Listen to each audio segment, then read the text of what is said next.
a goal, Quishbilly Huddersfield Town! The most famous goal of Quishbilly's life. Is this the moment for Lee Fowler? It is. Take your place in Division 2, Huddersfield Town. Thank you. And Steve Simonson's boots now. He's missed. Steve Simonson clears the frame of the goal and collapses in a heap of tears. Huddersfield Town are promoted. Mustafa Schindler has a chance to write his name in Huddersfield Town legend. And he takes that chance!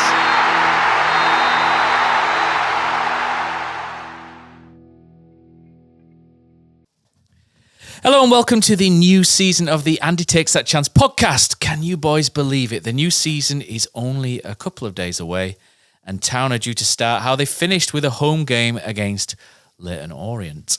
So we've got together in the house that Vegans built as we're at Killers to do a League One round table to see what we can expect from next season. And speaking of Vegans, Killer is always with me and also a man who spent a lot of his career wearing green for Huddersfield Town. It's Phil Senior. And our second guest is a man who's always feeling green. So, no, it's not beloved 80s TV kids show figure Claude Greenfingers, but David Hartrick, as always, just over a bout of some illness or other. How are we doing, guys? We all good? Yeah, good, mate, yeah. Not very well. All around the table, trying to do something a little bit different this time, aren't we? So, okay, what we're going to do is we're going to have a chat briefly about all the teams in League One this season. We've got a few videos from our other podcasters and Patreon subscribers, which will roll in after we've discussed a couple of sides. And we've also got some big news of a new show coming soon as well, this new season. So, okay, boys, let's start at the top. And we're going to start with AFC Wimbledon, newly promoted this year after coming through the playoffs. Perhaps a lower league version of Arsenal, winning 1-0, 1-0, 1-0 in the playoffs. They have lost Owen Goodman, who's come on loan to Huddersfield. They've lost Josh Neufeld, who's gone to Bradford. James Tilley, who's gone to Wickham. So there's three key players that they've lost already. They've signed Steve Seddon, though, from Motherwell, Alistair Smith from Lincoln, Nathan Bishop from Sunderland, and a couple of young players from Fulham's under-21s. So a team that played 3-5-2 were defensively pretty solid, but really probably need some young surprises to come out of nowhere, don't they, and ignite that sort of front line. Delano McCoy Splat is a new signing. That's a wonderful name for a footballer. So maybe him or a Junior Nkeng to catch fire. But like I said, we'll keep these quite brief. So for anyone who's listening to a League One roundtable, this is a Huddersfield Town podcast. So most of it will be spent on Huddersfield and everyone else will be pretty brief. But boys, any sort of predictions on Wimbledon? I've got them, unfortunately, in my bottom four. Does anyone want to advance on that, Killer? I'll take that, Matt. I think obviously they've come up with a really good defensive record. And now you do need that to get out of more or less any division unless you're Peterborough. So that makes sense there. And obviously they've lost Goodman to us. So they are lacking a goalkeeper there. However, they're a team that don't give goals away very easily. The defence is one of the best defences it was the best defence in League Two. It's going to be good in this division as well. They are a fan-owned club. It's nice to see them here in that obviously everyone knows what happened initially with the MK Dons and how that went downhill with them moving to Milton Keynes. And obviously it's just nice to see a fan-owned club get back into a division where realistically they belong to be. It's just their fans aren't happy with what's going on. And I think it's really common when you go around forums to read about what the fans are actually thinking about their own clubs, and normally they kind of expect them to do better than what they've got. Whereas if you're looking at the Dons fans, they're not very happy. Obviously, Matt, we went to one of the Dons fans the other day for the Signed Seal Delivered episode, and I was speaking to him just yesterday about it again, and they were talking about how they've done nowhere near enough transfer business to stay up. Although I will say, I do think they'll have enough to avoid relegation just on the back of their defence. But they've got a lot of work to do between now and the beginning of the season, which is 5 days away. Boys, anything else, Dave? I think a team like that, I think it's early season form. So no matter how good you think you were last season, it's all dependent on that kind of confidence going into another league. So thinking back to where we were like when we first went up, we probably weren't the strongest team. But if you've still got that bit of confidence from the season before, and you can take it into the start of the season, then who knows? But obviously they've lost a few players there, so it could be a tricky start. But yeah, fingers crossed. Like you've said, and I agree with that. I like the fact that teams like that can come up and arise again, because that's what football's all about, really. So yeah, we'll see. I would like them to stay up. I'm not sure whether they will. The point I was going to make is losing Goodman is actually massive for them. He was I think without a shadow of a doubt the best keeper in that league last season, and he worked miracles for them at the time. You only had to look at the sort of social media reaction when Town signed him, from the amount of Wimbledon fans that were on there just praising him to high heaven. So we'll see, because it's not easy to do the magic trick twice when you get a player who's kind of exceptional and beyond the division you're in, as we'll talk about again when we get to Stockport. So next we've got Barnsley. A lot of unhappiness at Barnsley with the ownership situation there. And I'm someone who believes in good vibes all the time. Sunshine and good vibes. I think when everything sort of feels nice around the place and everybody's a lot more positive, I think often that carries through a lot into the new season. And Barnsley, it's not the best. They've lost, in terms of transfers, they've lost Stephen Humphreys to Bradford. Corey O'Keefe's gone to Stockport. Max Waters has gone up to Scotland, and Donovan Pines has left. They've brought in a 37-year-old David McGoldrick, who is probably playing some of the best football for a long time at that age. Nathaniel Ogbetter from Plymouth and Caelan Vickers from Brighton, Dave, they've brought in. Ownership issues aside, I think the squad looks slightly weaker at the moment, but not massively so. Jack Shepherd's come back from Bradford on loan, and he could potentially push on and be quite a solid member. Losing Luke Connell, though, wouldn't be great if they lose him. I think when you look at Barnsley, they've got David McGoldrick and they've got Davis Caeladon behind, and then behind that they've got Adam Phillips, Luke Connell, John Russell, and that's actually fairly decent at this level. I've got them coming anywhere between 8th to 14th. They could push the top 6, Phil. Do you think you've got a little in here and there at Barnsley, don't you? But there just doesn't feel to be a good vibe. I feel like it's been like that for a long time around that club, to be honest. The ownership especially, and it goes all the way down into junior sections as well. There hasn't been a good vibe. I've got a lot of friends who are Barnsley fans who don't really speak highly of the club at the moment. So, I don't really know much about the players in and out, but, like you've said there, and when we've been speaking about it, off camera kind of thing, it's that whole club vibe makes a big difference. And especially in a league like this, it's hard work. It's a long season. I'm not hopeful for them. And I like the fact, what did you go, between 8 and 14? That's really precise, isn't it? Yeah, a block of 6. I like to go blocks of 6. Yeah, you're brave, man.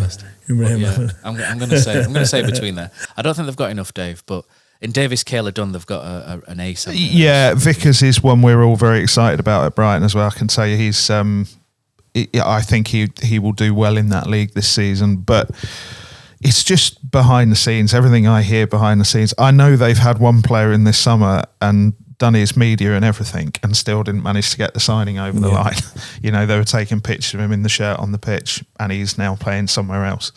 So they've really struggled, and I think their transfer business probably isn't done, but I think they might end up doing somewhat of a trolley dash come the last day of the window. We'll see. I actually watched a bit of their friendly the other day, and David McGoldrick, well, when I say he's good, isn't he, at 37? Like a fine wine. Yes and no. Links, doesn't he? When I say I think John Russell could out-sprint him at this point. That's true. But he's clever. He's a clever, though, isn't he, Killer? He is, but it's not a good sign, is it? I mean, he's not. They've lost 2 strikers, at least, right? They've really just brought in one who's expected to come in and start. So they're thin. Barnsley are thin, and they've got a couple of good, even if they keep Luca Connell, he's fine. But is it going to be enough? They've got a very decent first 11, I think, if they're there. Not enough to trouble the playoffs, I don't think. I'm with you on that, Matt. But I think they're very thin, and I think if you're looking for a dark horse that could be in trouble, Barnsley are one of those teams for me, Matt. I think they're just very thin. And now the fans have had expectations, and we saw at Town last year what happens when fans expect more than what they've got. Our players gave up last season. I don't care what everyone says. Dave. I don't know if anyone else is disagreeing, It looks but like they it gave now, up. doesn't it? I just felt they gave up, and I think that happens a lot more when there's higher expectations from the fans and when the players don't want to be there. And I think Barnsley are going into this season, whereas if it doesn't go right quick, and if they've got the wrong guys injured, and if McGoldrick doesn't start scoring quick, the fans will turn pretty quick there as well. I don't think they're any danger to the top half of the table. I think they're looking down rather than up. I mean, to be fair with Barnsley, I think one of the positives are they do generally bring a lot of kids through, though, don't they? So from that academy, I don't know if it's as strong as what it used to be, but And I think Vickers will get goals. Yeah. So, but I can tell you, Killer, there is at least one Yorkshire Post journalist couldn't agree with you more. He thinks they're banging trouble this season, potentially. Right, from Barnsley to Blackpool, and I think this might change the tempo. So I think everyone at the end of last season thought, do you know what, Blackpool could do all right next season. They finished fairly strong, didn't they? They were in the top half. And they've had a bit of a splurge, and I think they started the summer as a bit of a dark horse, but now I think they're more of a runner and rider, aren't they, than dark horse in a lot of ways. The 7th favourites for the title. Seemingly everyone's tipped to get in the top 6 as well when you listen to some of our videos next. They've got Jordan Brown from Orient, that's a pretty decent signing. They've got George Honeyman from Millwall, I think it's a great signing for them. Fraser Horsfall from Stockport, we can talk about potentially him turning us down to go there, or did he not? Franco Ravizoli from Wickham, the keeper, is a really clever signing as well. He did well at Wickham. Michael Ihekwe has gone from Sheffield Wednesday. Experienced Niall Ennis from Stoke.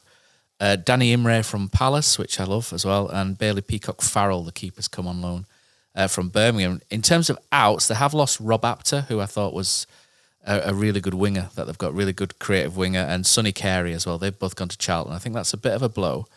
Why I like Blackpool is that they were close last season, but I think what let them down was the defence. They were a little bit leaky at the back. They've gone this summer and they've recruited 2 good centre-backs for this league. A keeper who was in the Wickham side last season and got in the top 6. And I like George Honeyman. I think that's a good signing for League One. I really like him. And they've got like youthful excitement in Danny Imre as well, who can get up the flank. I like the Blackpool team. I think the main issue is whether they have a striker who can get a lot of goals. Niall Ennis, I think, got 16, 17 for Plymouth a few years ago, but he's struggled a little bit in the Championship. Do they have a man who can pop up with the goods in tight games? I've got Blackpool top 6, but I think scoring goals and depth might be the main issue that they come up with. Dave? Yeah, you've basically said everything I was going to say. I'm not as high on Imre as you, to be honest with you, but I think they've got other signings with a lot of experience that I think will see them kind of cruise into the top 6. Whether they can push on and actually threaten the top 3, I think really it comes down to the manager, and he's been there, done it all, hasn't he, to be fair? It wouldn't surprise me at all. I think the other thing I'd say is they're another club. I don't think their transfer business is done. I think they'll pick up at least a couple more, and they're going to be banging the mix, to be honest. I think their biggest positive is their manager. I think you worked under Steve Bruce. Yeah, he were great, and we were only young at the time, but he's experienced. He's been there, done that, and I think it's worth its weight in gold. So, when we're talking about new signings, coming in for them, he'll be able to bed them in well. He's been there, etc. So it's they caused us a lot of problems last year. I enjoyed watching them play. It was a great day out in Blackpool. Kids are absolutely loving it. So, and we'll probably hopefully be going back again. But I don't think there'll be a dark horse. I think they'll be right up there. Yeah, tough place to play. Old school 4-4-2. That's Steve Bruce, isn't it? It's always you need a couple of teams like that in League One. I think they're good. I'm with you, Matt. I think playoffs are pretty much expected of them. Bruce wouldn't have gone there. I know he did do great at Newcastle, and he failed after. Where did he go after that? Quick, he wasn't there for very long after. Was it West Brom? No, he wasn't. I can't remember. He wasn't there for. That's an ask. He wasn't there for long. But when he took the Blackpool job, I think everyone was quite surprised. He'd gone there, that it was quite a fall after being at Newcastle not long before. 4-4-2, big striker, small striker. With Bloxham's pretty handy. Yeah. Fletcher's still there, I think, this season. Ennis as well. I think you need to get one of those guys getting 15, 20 goals. I think one guy has to fire well for them. It's like you said, to challenge at the top part of the playoffs if they were looking for automatic. But they're a good outfit, and they're going to be a very tough team to beat. I don't think they're going to go on a long stretch this year of losing loads of games in a row, whereas last year they did. But obviously that's first year under Bruce and not his players that he wants. Yeah. Whereas this year, he'll have brought in exactly who he wants.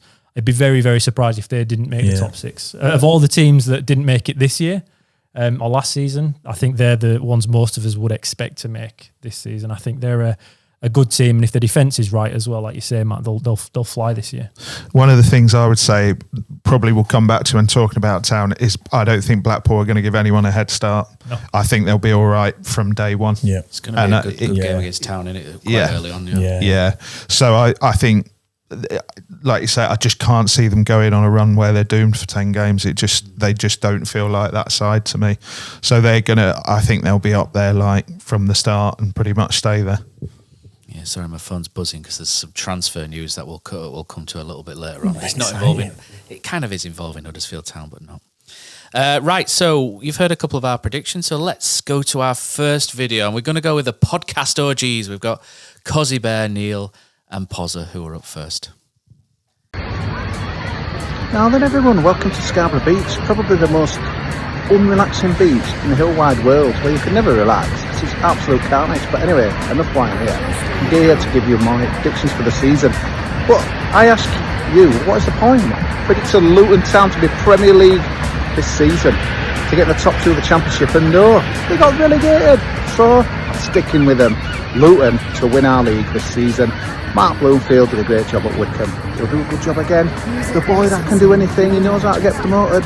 He's signed for them. Adebayo at the time of recording, he's still with them. I think Luton, they've had a couple of stinking seasons, but they'll go up. Second place, others, no, Stockport County.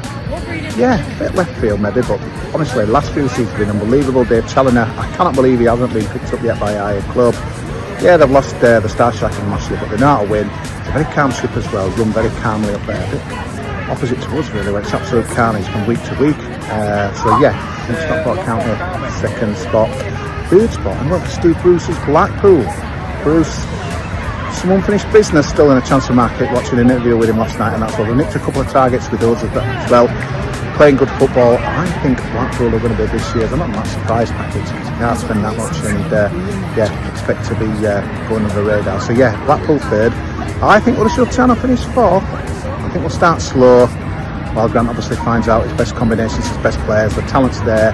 Hopefully be a bit opposite to last season, which started really well and then just went absolutely tits up. Hopefully this season, I'd like to get top 2, but fourth for us and nail-biting playoff games for us as well. Fifth place, Plymouth, Tom Cleverley. I like Tom Cleverley. I think that's a good recruit down there as well. Good football, and they will finish 5th and 6th. They're the worst. Well, there's been a candidate for worst owners, but Reading have finally got rid of their owner. They've got a good young side, good manager. I think Reading will sneak 6th. You know what? Huddersfield Town Reading playoff final. Haven't we been there before? Music licensing reimagined. Now, and everyone else just sent a video with everything on it in one take, but this idiot forgot to put his relegation predictions on. Now he's in York, so he could have been on the shambles, couldn't he? That would have been more apt, but no, let's get a beautiful York Minster backdrop for my relegation predictions. So in no particular order, here we go. Going down, Northampton Town, because they did a double over us. I still hold a grudge, but you're going down this season. Mansfield Town, Nigel Clough, I respect what you've done. It was a great away day there last season, but unfortunately, he's back to League 2 for you guys. Exeter City, unbelievable. Domino's Pizza at their ground. Deserves to be Premier League, never mind League 1. League 2 is where they'll be next season. And then the last team will be relegated. Can't even bring myself to say the 2 words, but you know what? Let's build it up. Whoa! It's been 30 years since they've been in the amazing League 1. But it'll only be one season stop. Bradford City. It'll be nice to see you again. It'll only be a fleeting glimpse. Goodbye. You get relegated. Up the Town.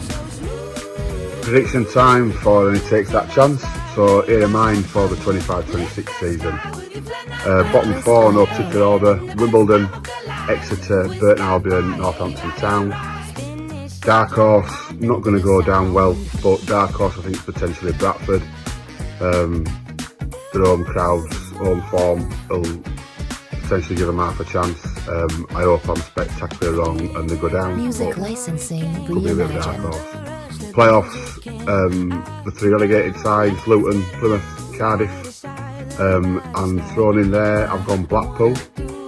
And the top two in no particular order, but hopefully second Bolton, first the Mighty Terriers. I've gone for it. Why not? I think we've got rid of a lot of the dead wood. I think we've replaced really well so far. I look to have.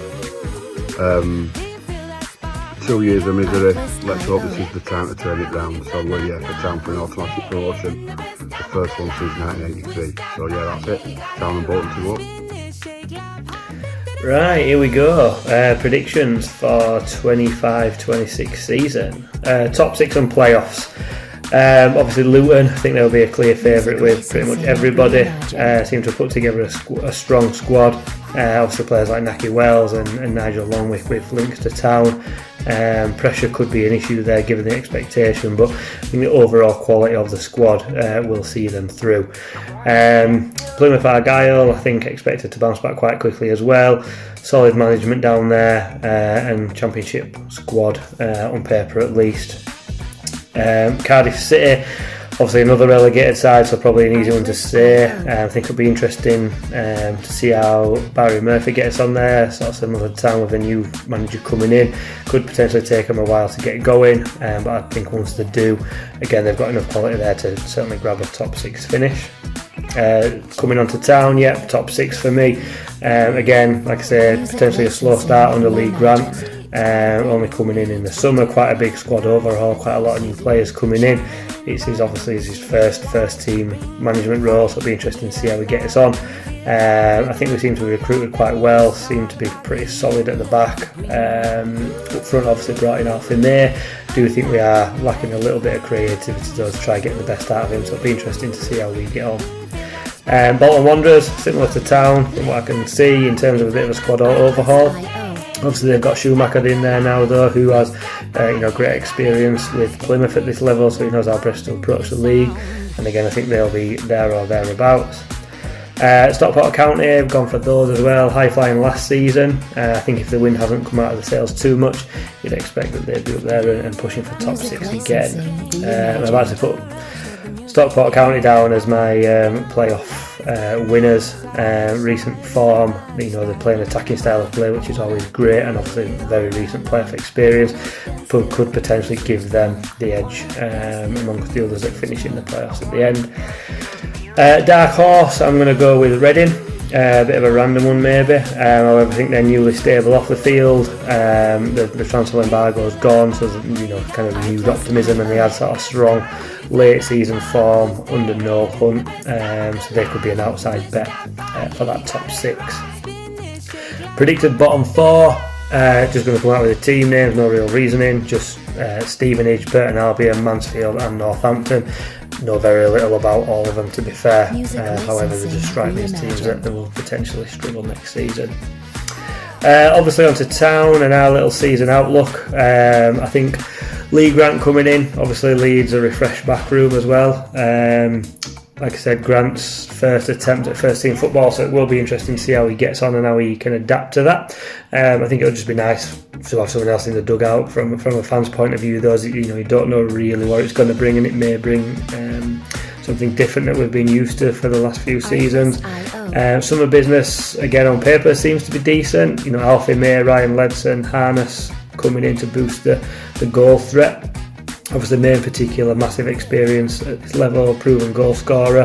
However, I do think we are a little bit light in that kind of just behind him number 10 role, trying to get the best out of him, and also Taylor and Charles. So I would expect or hope someone comes in before the end of the window there. In regards to expectations for Town, like I kind of said, top 6 is an absolute minimum. I think if our key players can stay fit this year, I think we struggled massively due to fitness last year, and the team can adapt and Grant can implement his style of play, then top 2 is in reach. But I do think minimum expectation is playoffs again this time, and I will predict a 4th place finish for Town. Okay, good to see Pozzers not tipping Fulham this year to win the league like he did the other year. We're moving on very quickly. I'll never let him forget that, honestly. Bolton Wanderers are next. Steven Schumacher got his feet under the table a little bit at the end of the last season. I think he saw enough of them to see the good and the bad in them, and they kind of fell away a little bit at the end. And I think he's had a good look at them. Some things obviously weren't right at the end of last season, and they've gone out and maybe addressed this, and they've changed a lot of things in the summer. They've got Ethan Erhon's come in, and I think that's a great signing, and Javier Simmons as well. Simon Simmons coming from, he's been at Hull, hasn't he? That looks like being one of the most creative and technical central midfields in this league. They've got Sam Dalby, a striker who I wanted Town to sign because he's just a big, ugly, good in the air, good game changer kind of striker. He's been out most of pre-season with hamstring injuries, I think, but he's decent. Thierry Gale's coming from Rapid Vienna, and there's a goal going round on social media with he's cut him from the left side and he's whacked one in from like 30 yards, and it's a stunning goal. If he can do that quite often, he's going to be a threat. And they've signed the England under-21 keeper Teddy Sharman-Lowe as well, who's very good at playing out from the back. Outgoings, George Thomas and Nathan Baxter, Ricardo Santos and Aaron Collins are some notable ones. They've lost 3 good players there. Collins, Santos and Thomason, I think, are pretty good. But I think Bolton fans might argue that evolution was necessary in that squad, and maybe they're part of the old Ian Evatt side of things and very entrenched in Evertism, shall we say. Bolton on their day, to me, looked like the kind of side who could turn over anyone by 3 or 4 goals. The only reason I'm saying top 6 rather than top 2 right at this moment, and I know the window's still got a month to go, is that I'm not sure how much steel they've got in the middle of the park. It looks very technical, but you just wonder sometimes in League One, you just need to strong-arm an opponent, don't you? And they've got Dalby and a few others, but are they the sort of side that might get burnt away at like a Stevenage, for example, or somewhere tough like that? I think they're going to be good. I think if they add someone in midfield that can mix it, then I think they're pushing top 2 potentially. They've got a manager who's done it. I'm quite high on Bolton, but I was quite high on Bolton last season as well, and they ended up, 7th or 8th, didn't they? Killer, what do you think? What are you fancying? I think last year, obviously, they underperformed. I think everyone can accept that, and I just think that Ian Evatt experience had just run too far. And I think players playing for the same manager over an extended period of time doesn't work, in that the use of the man management, the use of the team talks, you just kind of get bored of it. It's probably the wrong way to explain it, but you need to change. You always need to change in football clubs. And I think that time had just come. And it showed when Schumacher came in. I think he won 5 of the first 7 games for Bolton, imprinting his own style. Teams did figure that out in the end. I think they finished with quite a poor record like us. I think they struggled. I'll just say that they managed they removed the director of football who used to do all the analysis there just after that 5 in 7, and then lost a load after that. Yeah, they lost. So, they won 2 in 11. Just got to throw that one in there. Yeah, they did 2 in 11 after that to finish the season. But that's not uncommon when it comes to a new manager bounce. He's trying to imprint his new style, Schumacher. It obviously is not quite working because in training they're trying to fight a season as well as trying to imprint a new style. It's common in football, this kind of end to a season when there's been quite a radical change after a guy that's been there for 4 or 5 years in Evatt. I think they'll be really good this year, and Ivan for top 2. Absolutely. I don't think they're that far off player to player. I think obviously they've lost Thomason, but player to player for player, they look much better this season, especially with Dalby. And they've also signed a guy called Charlie Warren from non-league, I think he is. I don't know if he's having Waterlooville, but another small team like that, and he's electric and was really good at that lower league level. And he's also a bit of an impact player from the bench if they need him. I think Bolton could be, should be top 2. I think their biggest asset is the manager. I really like Schumacher. I think he's brilliant. I was actually quite surprised he ended up there. And I think their season could live or die on if a championship club sacks somebody come Christmas and they come hunting for him, to be honest. I think he's that good. And you're right. I think pound for pound, they've got a really good squad. I think they're going to be in and around the top 5 all season. I don't know when push comes to shove if they can get over the line in terms of top 2, but yeah, they're certainly going to be up there. And I just think with Schumacher, the one thing about Schumacher is like he's not afraid of mixing things up from game to game. You know, he's like the sort of bizarro version of Michael Duff. You know, he will do whatever it takes to try and get something out of a game, and he knows League One, knows the territory. He's got a squad he's pretty happy with by all accounts. Yeah, they're going to be a handful, real handful. I don't really know much about him, but obviously with Schumacher, he's a pure footballer. So I'm not surprised he's got two players in there that like to play. I'm not sure if you need that grit in there. I'm still like this, because two proper players in that middle of the park total for me outweighs a couple of ratters. But like you say, live by the sword, die by the sword, don't you? And depending on how he wants to play, it might be a really exciting footballing team, right? So, but if it's anything to go by how he played, then I'm expecting that. But yeah, pretty interesting team, really. Next, Bradford City. Dave has a soft spot for Bradford City for some reason, which I feel we need to out you for, Dave, on this podcast. I think they're more excited about the return of the West Yorkshire Derby next season than what we are. And I don't mean to be unkind to Bradford City fans about that. I think Town fans have just been used to going toe-to-toe with Leeds United for the last 16 years, up until 2024. I can't agree with you with that. And the Sheffield club. So playing Bradford again is possibly a symbol to some about how we've declined a little bit. But shoe on the other foot, this was the other way around in 2004 when we got promoted and they came down. We were far more excited than they are. So, it works both ways. But don't you think the derby games are massive? No matter where they've come from, I don't look forward to this as much as some of the others. And I'm from Bradford, so I can't wait for it. I just think it's. We were talking earlier about like looking back at a few of the old games. This rivalry there. Do you know what I mean? No matter, I couldn't care whether it was if we're playing them in non-league, Premiership. It's going to be a big game. It feels like a 90s. It feels like it's time boxed to like a 90s noughts rivalry to me. But we are where we are, and it's that's. That's the I know the local. Now. I think part of it depends where you're from in Huddersfield, Killer, because I'm from Bradford. I now live in Leeds, and I don't see any Bradford fans. So that's probably why it's not massive to me, because I don't see any. I don't know any anymore. I'll probably see loads online when they beat us.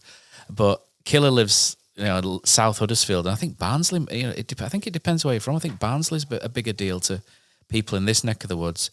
Dave's neck of the woods is probably a bit different, isn't it? Because you're not really close to anyone. I think geography plays a part in this. I don't know. I'm a bit with Phil on this. Like my town mates, the circle of town mates are all excited about the derby, and I know a lot of Bradford mates. I played a lot of football over there, and I know a lot of people over there. And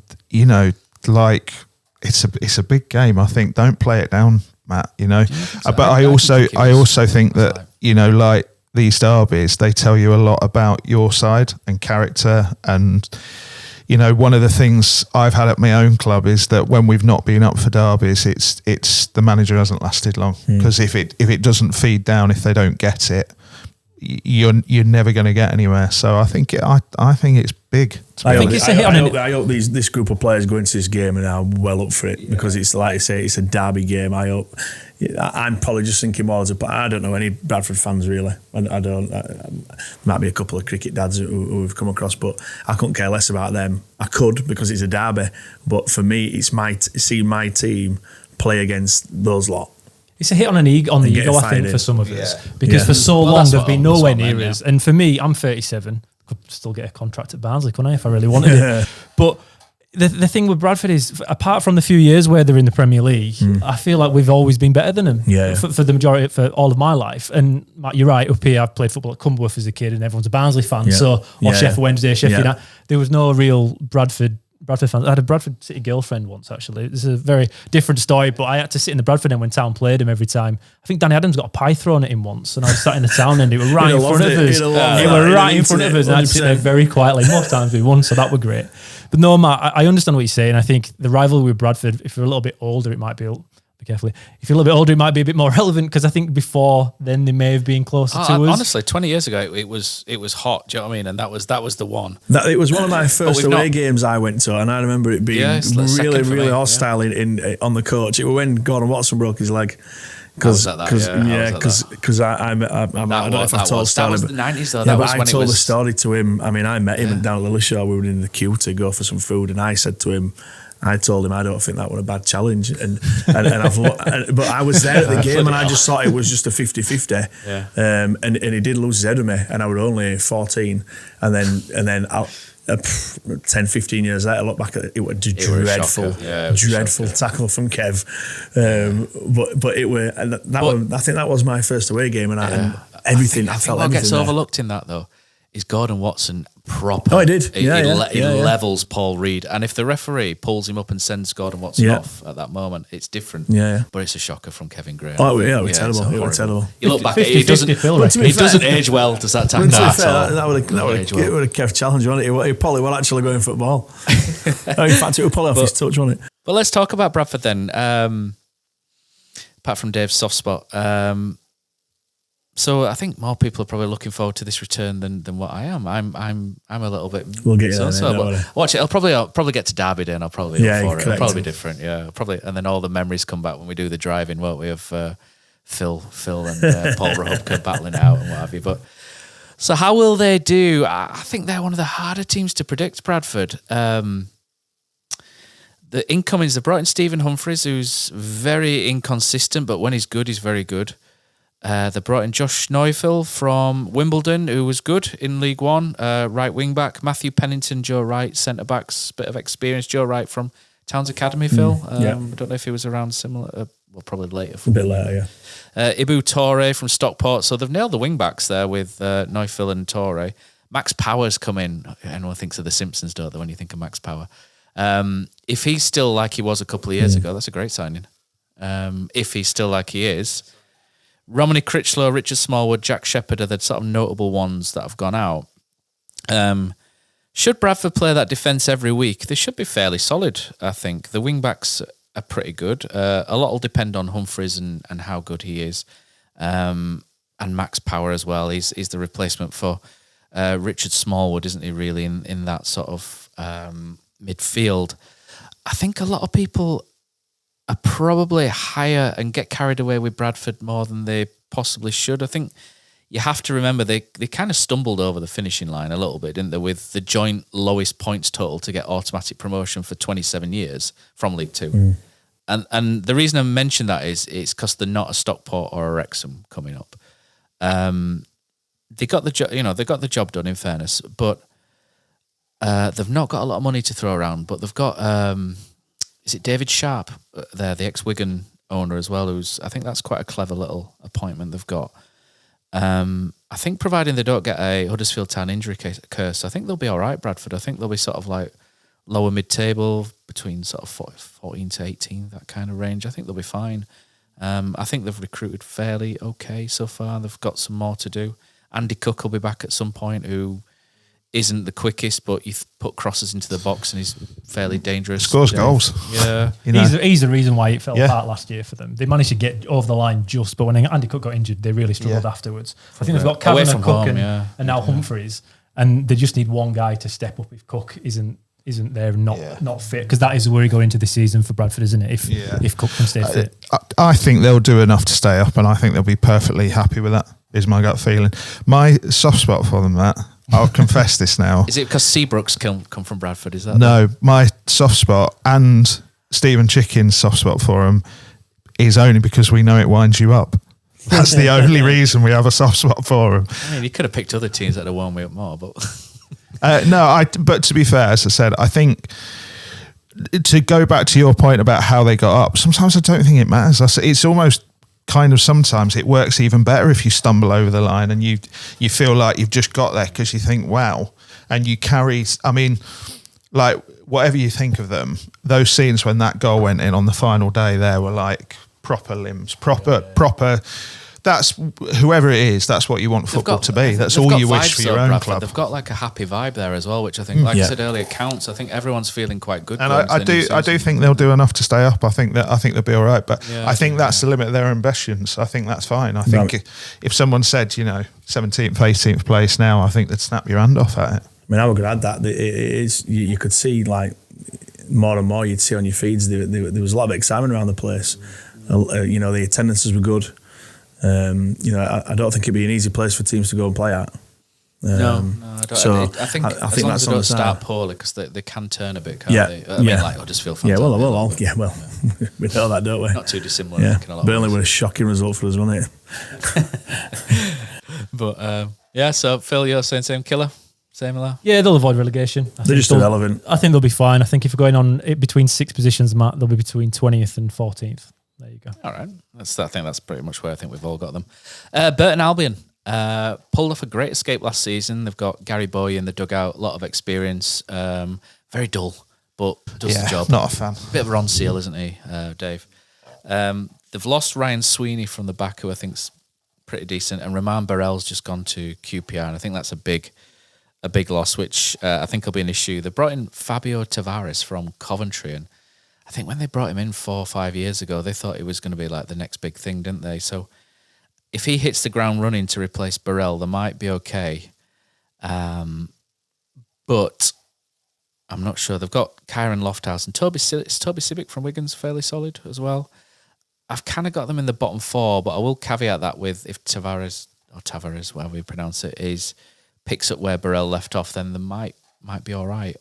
Like I say, Gary Boyer, I think's pretty good in that situation. Dave's shaking his head. I think it's because probably he's quite a boring man, isn't he? But I'm just not much of a believer. But I'll be honest with you, I haven't really got a lot to say about Burton. They're just not a club. Yeah. You know, it's not a club you find yourself forming really strong opinions about. In truth, funny though, isn't it? Because the lowest point I think of Town season last year was the Burton defeat away. I think the embarrassing nature of that. Wow. But apart from the dodgy pub Phil that I saw you in beforehand on the corner with the roughest people I've ever seen behind a bar. Was it something beach it was called, wasn't it? It was proper chat sweat. We'd said on that, we said, are we going? We were sat there because there'd been a couple of crap results prior to that, and we were like, are we going? And obviously we take the kids, so they were like, yeah. And straight away we knew it was a bad idea. Well, I went for a Cowan in Burton. Cowan, my favourite crap beer. I love it.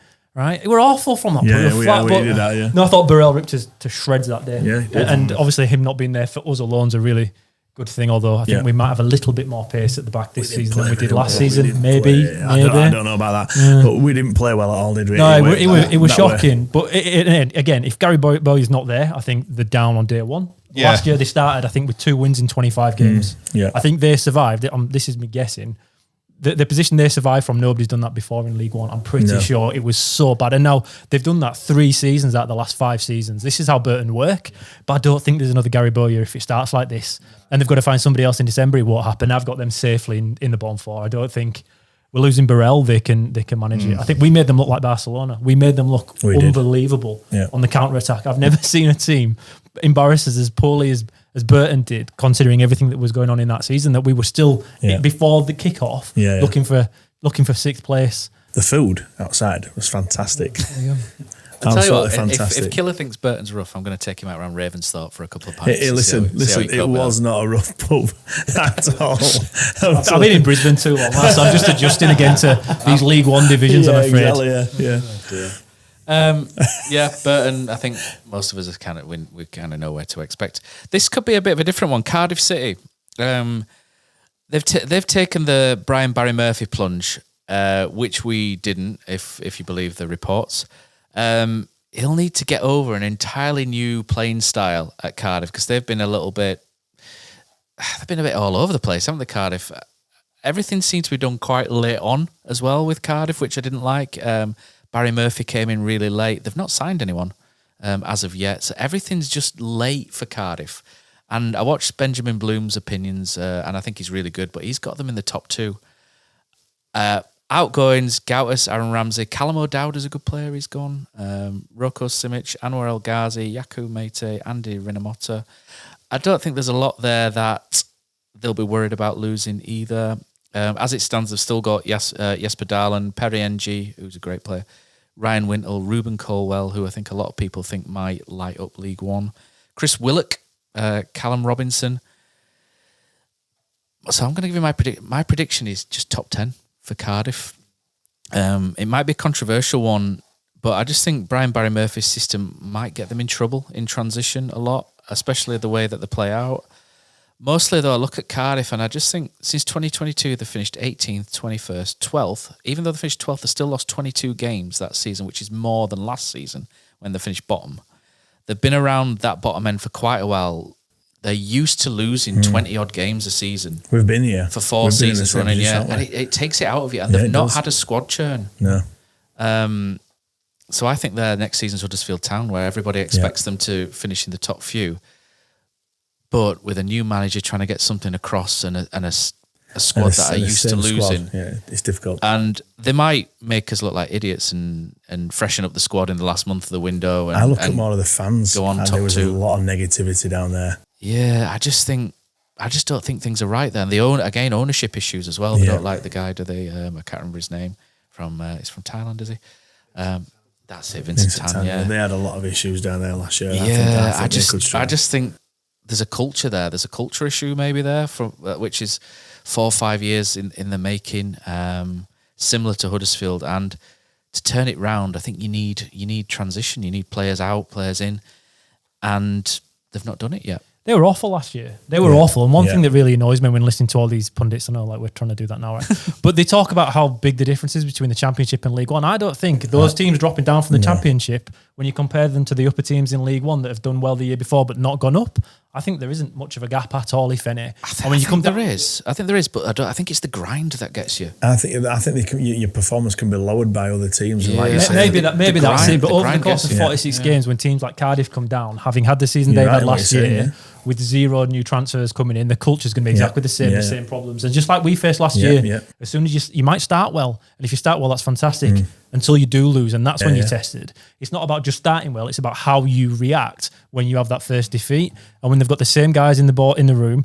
I know everyone's kind of high on Barry Murphy, but his track record, was he at Rochdale before? Is that where was it? Yeah, I think they went down, but I think Rochdale were expected. But again, it's on paper. On paper, it doesn't look great. People speak very highly of him, but he's pretty untested, especially at a big club when he's the main man. I think they're in for a bit of a reckoning, Cardiff. I think mid-table, I don't think they're in danger of dropping out, nothing like that. But when people are talking about them challenging at the top, I find that quite a bit of a gamble, a bit of a feeling rather than looking at what's actually happening. They drew a Notts County this weekend 2-0 and friendly as well, and weren't great. So it's funny when you look at that psychological issue, isn't it? When you drop down from the Championship and then you lose your first game to Burton, and we're losing to Burton's now. Oh right, okay. Yeah. So and it does affect both players and fans as well, and when we've been there, we've seen it. And then you're losing to Stevenage, because we're talking about we're jumping out leagues. Oh my God, we're going to have to play against so and so and so and so and so and so. But actually, that's life. That's where we're at now. So it's difficult. I also think I really like Ruben Colwell. I think if he lights up League One, he'll be gone in January. That's the problem. So that's a beast, isn't it? Yeah. I think there is a world where Cardiff do really well. But I think it's really depends on their first probably 8 or 9 games, because if they don't hit their strap straight away, exactly as you said, gravity will catch up with them, because that's what's happened over the last couple of seasons. Really, gravity has just slowly dragged them down. So I'm not expecting great things. I think I've had a lot of reports on Barry Murphy that. Does he feel like a manager that kind of is ready to really put together a side to really master League One? I'm not totally sure. He feels to me like a manager who, if he has a year in League One, could actually do really well in his second year, when he understands it, when he's got a better squad, when he knows the horses for courses at that point. But first year, I think there could be a bit of a transition period for him as well. He did do Rochdale, didn't he? But it's a while ago now, isn't it? That's a while ago, and he's completely different career trajectory since then, and he has done a lot, hasn't he? And then Leicester last year as well. Leicester weren't great. So it will be interesting. I kind of think with Cardiff, I think the best thing they could do is probably stick with him regardless. But I'm kind of with you that I think they may bump against the playoffs a bit, but ultimately, I think they're Town-like. I mean, Town started okay results-wise last year, and then it was like what Phil says, that couple of results go against you, and you could see that the squad wasn't right at it, and then we managed to get it back, and then the results went again and again. More predictions. This time it's from our Patreon users. Sorry, Killer, do you want to nip in? No. So we're going to go across to our first fan video, and these are Town fans who've sent in their predictions for the coming season. And here we go. What's up, guys? Aiden here. My 25-26 League One predictions. I've got Stockport lifting the title. Second place, I've got Huddersfield Town. Third, I have Luton. Fourth, I've got Blackpool. Fifth, I've got Bolton. And sixth, I've got Wickham. to go down, I have Wimbledon, Bradford, Exeter, and lastly Burton. I think those 4 are going to face the drop. Regarding Town season, I just think it's going to be a lot better than what we saw last year. It may take a little bit for Lee Grant to settle in, but once he does, I think we're going to get on a roll, and I think we're going to make a push for autos. Good afternoon, Town fans. My name is Ben Williams, and these are my predictions for the upcoming League One season. Firstly, I'm going to caveat this by saying that there's still a month left of the window, so these are my predictions of today, and everything could change. So, top 6, I've got Plymouth Argyle, Stockport County, Bolton Wanderers and Blackpool, with Blackpool winning it, not necessarily in that order though. My top 2 are Huddersfield and Luton, and Luton are going to take the title. My dark horses for this season are Wigan Athletic. I believe this because I really like the manager they've got, and their forward additions have been good, alongside an already consistent defence. My bottom 4 is Northampton, Rotherham, Exeter and Wimbledon, again not in that order. And I've already said where Town will finish, but I think it's just surely we spent too much money not to do it. We all know that Huddersfield never do it the easy way, but this year I believe. Up the Town. Hi everyone, I'm Chris Carter, otherwise known as the bloke who does the Smile a While cover on the end credits of this podcast, and these are my 25-26 predictions. So I'm going to go for Luton and Town as automatically promoted this season, I know. Closely followed by Reading, Bolton, Plymouth and Blackpool in no particular order. I think they're going to be the playoff contenders this year. I think that Reading might just pip it this year after having arguably overperformed last season. I think they'll have another strong season. Bolton probably underperformed, but I could see them being in there. Plymouth obviously came down last season. I think will be fairly strong, and Blackpool I've got as my dark horses. Actually, I think they'll do well this season. I feel like they've recruited solidly over the summer, some of which have been linked with Town. And they've obviously got an experienced head as their manager as well. So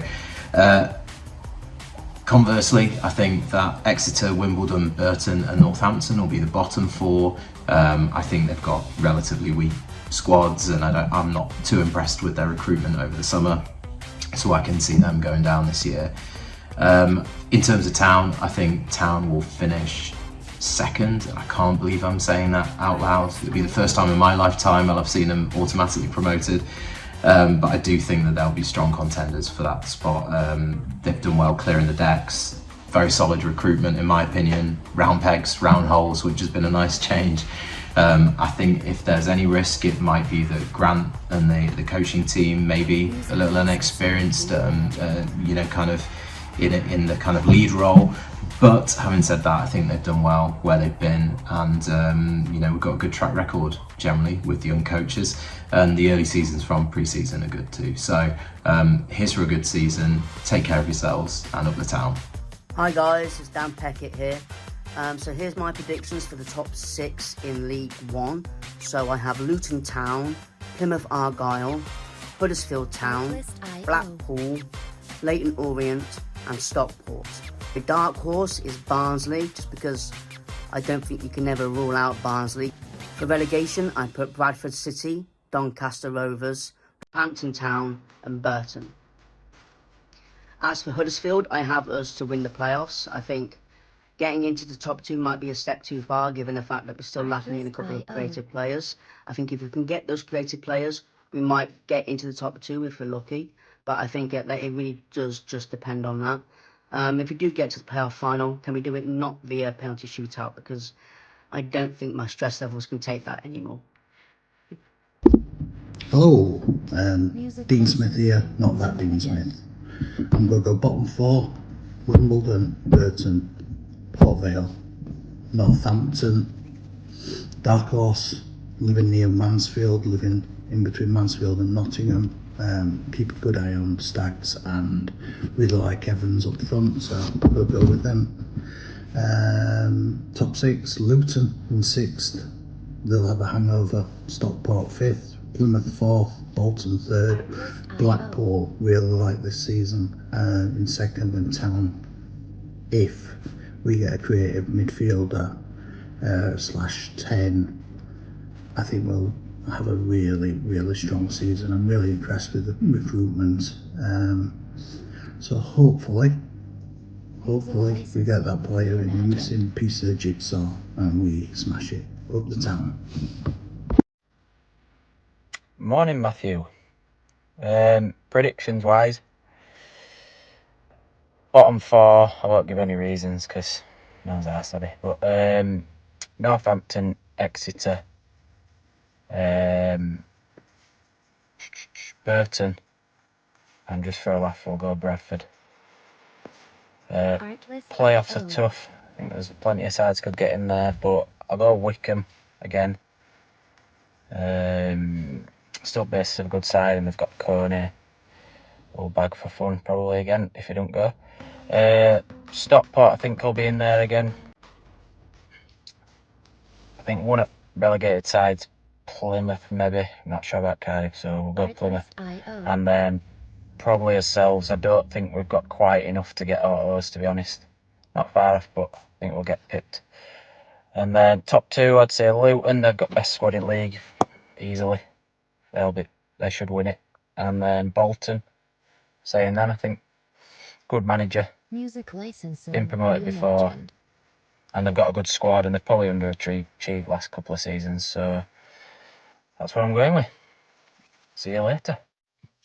Right, okay, thanks for the fan videos sent in. So next up we've got Doncaster. So we just had a little game of musical chairs, haven't we? If you're wondering why Killer and Dave look really small all of a sudden. Although Killer is small technically, but Dave's a good 6 foot. Doncaster Rovers, these are my dark horse. I'm not saying they're going to finish in the top 6, but I think they might do a little bit better than people think. And they've got incomings, Matty Pearson, Glenn Middleton, Robbie Gotts, Timothy Lo Tutala. They're the ones that stand out. Apart from the keeper, I don't think they've lost anyone they would want to either. The manager's got them playing some really effective football. They've got experience as well with Billy Sharp, who always scores goals against us, doesn't he? I mean, he's 39 now. He's due for a contract at Barnsley, isn't he? I think they might push into the top half, or push towards the top half. They're probably a goal-scoring striker away from threatening a little bit. But if they can work that out either in-house or by signing someone else, then they could surprise a few. I think Doncaster, I think Molyneux's a really good player. And I think they've got someone there who can win games in an instance. And I think that goes quite a long way to, settling tight games. I think Luke Molyneux is a good player, and I think he'll step up pretty well. I think his career trajectory at this point indicates that he should be able to step up. I think Doncaster might do all right. I'm not saying the top 6, but I think they might bloody a few noses on the way, Killer. Yeah, I think they'll be fine. I think they'll be absolutely fine coming up. Of all the teams, obviously they were the best of the bunch anyway last season, and they finished the season 11 unbeaten. To round off a successful campaign, which is quite uncommon, it seems, out of that division, because nobody else really fancied getting promoted, did they, for quite an extended period of time. So they're ready to come up. We'll see Matty Pearson once more. He's going to score and shush the Kilner He's bank. He's bound to score in here. He's going to be an absolute nightmare at corners. Phil's smiling because he's Phil's mate, and he's going to shush the Kilner bank, isn't he, Phil? I think it's already... Won't be the first time, won't be the last time. But you're right, I think they've lost one player, and that's it, Matt. That's all they've lost. So they're strengthening over the summer. I don't know too much about the way they play football, but it's Grant McCann and a 4-2-3-1, so I'm pretty sure we can guess how it's going to go. I think they're going to be solid enough. There'll be no trouble whatsoever at any point throughout the season. Shushing Kill the bank. Whilst he's on the ball, listen, we're fans, we want honest players, don't we? That's Matty, innit? So, I mean, he struggled a little bit at set piece, didn't he? Once Big Man had left and gone to Oxford, so he wanted as much of a target. So yeah, he's not getting any younger. His legs are getting a little bit older. So yeah, I think it's a good signing for him. But I don't think they're going to be a team that's gonna pull up any trees. I just think they're just going to be middle of the table, really. Grant McCann's good manager, isn't he? Really, I think that's the thing. Yeah, he's not likable. He's not likable. He's not likable, but he knows what he's doing. Yeah, and they'll be absolutely fine. You suspect Stephen Chicken's pick as a dark horse, Doncaster, for the league this season. Yeah, he thinks they could nudge top 8 quite comfortably. Yeah, that's what I think they could. I think it might just be a striker off. But yeah, I think he just feels like they've got a bit of something behind him, and as I said, love him or loathe him, Grant McCann is a very solid manager at that level. Like I said, Molyneux's like a real ace in the pack, isn't he? I think he's good, but we'll move on. Exeter City, Gary Caldwell, fairly decent-ish manager. Exeter, he's had them 14th, 13th and 16th over the last 3 years. A lot of people are predicting them to go down this year, which is based off their ropey end-of-season form, and they do seem to start well, finish poorly all those 3 seasons, apart from when they smack us, obviously, when we go down there. They've brought in Jaden Wareham from Reading, who's okay. Joe Whitworth's come back. Me and Killer are always going about Joe Whitworth, don't we? Ethan Briley's come on loan, and Silly Swinkles, which is a great name, isn't it? Fantastic. On loan for Aston Villa. They've lost Ryan Woods, Ben Purrington, Dimitri Mitchell, and Caleb Watts, and I think a couple of those, Watts and Mitchell in particular, have been pretty key for them. I think if they get off to a bad start, they are in trouble. I've got them in the bottom 4. I quite like Exeter as a club. I know that's going to really piss Johnny Gillespie off, who pods with us, but I quite like Exeter, and I won't Why do you not like Exeter? Around.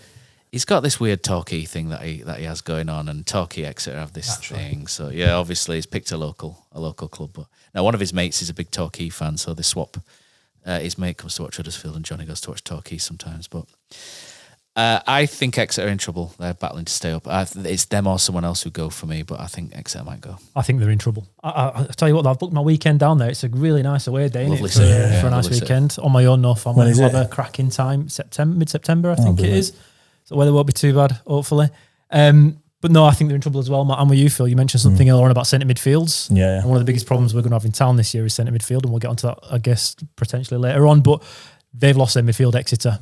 And now they're another fan-owned club that have overperformed for the last few seasons. I think when you're looking at what they've got expenditure-wise, they find a way to stay in the division. But I think, again, as you mentioned Dave, earlier, that stagnation, they're just not changed enough, and eventually it catches up with you. If you're not changing, everyone else is changing and improving, and eventually over time, for many different reasons, you fall away.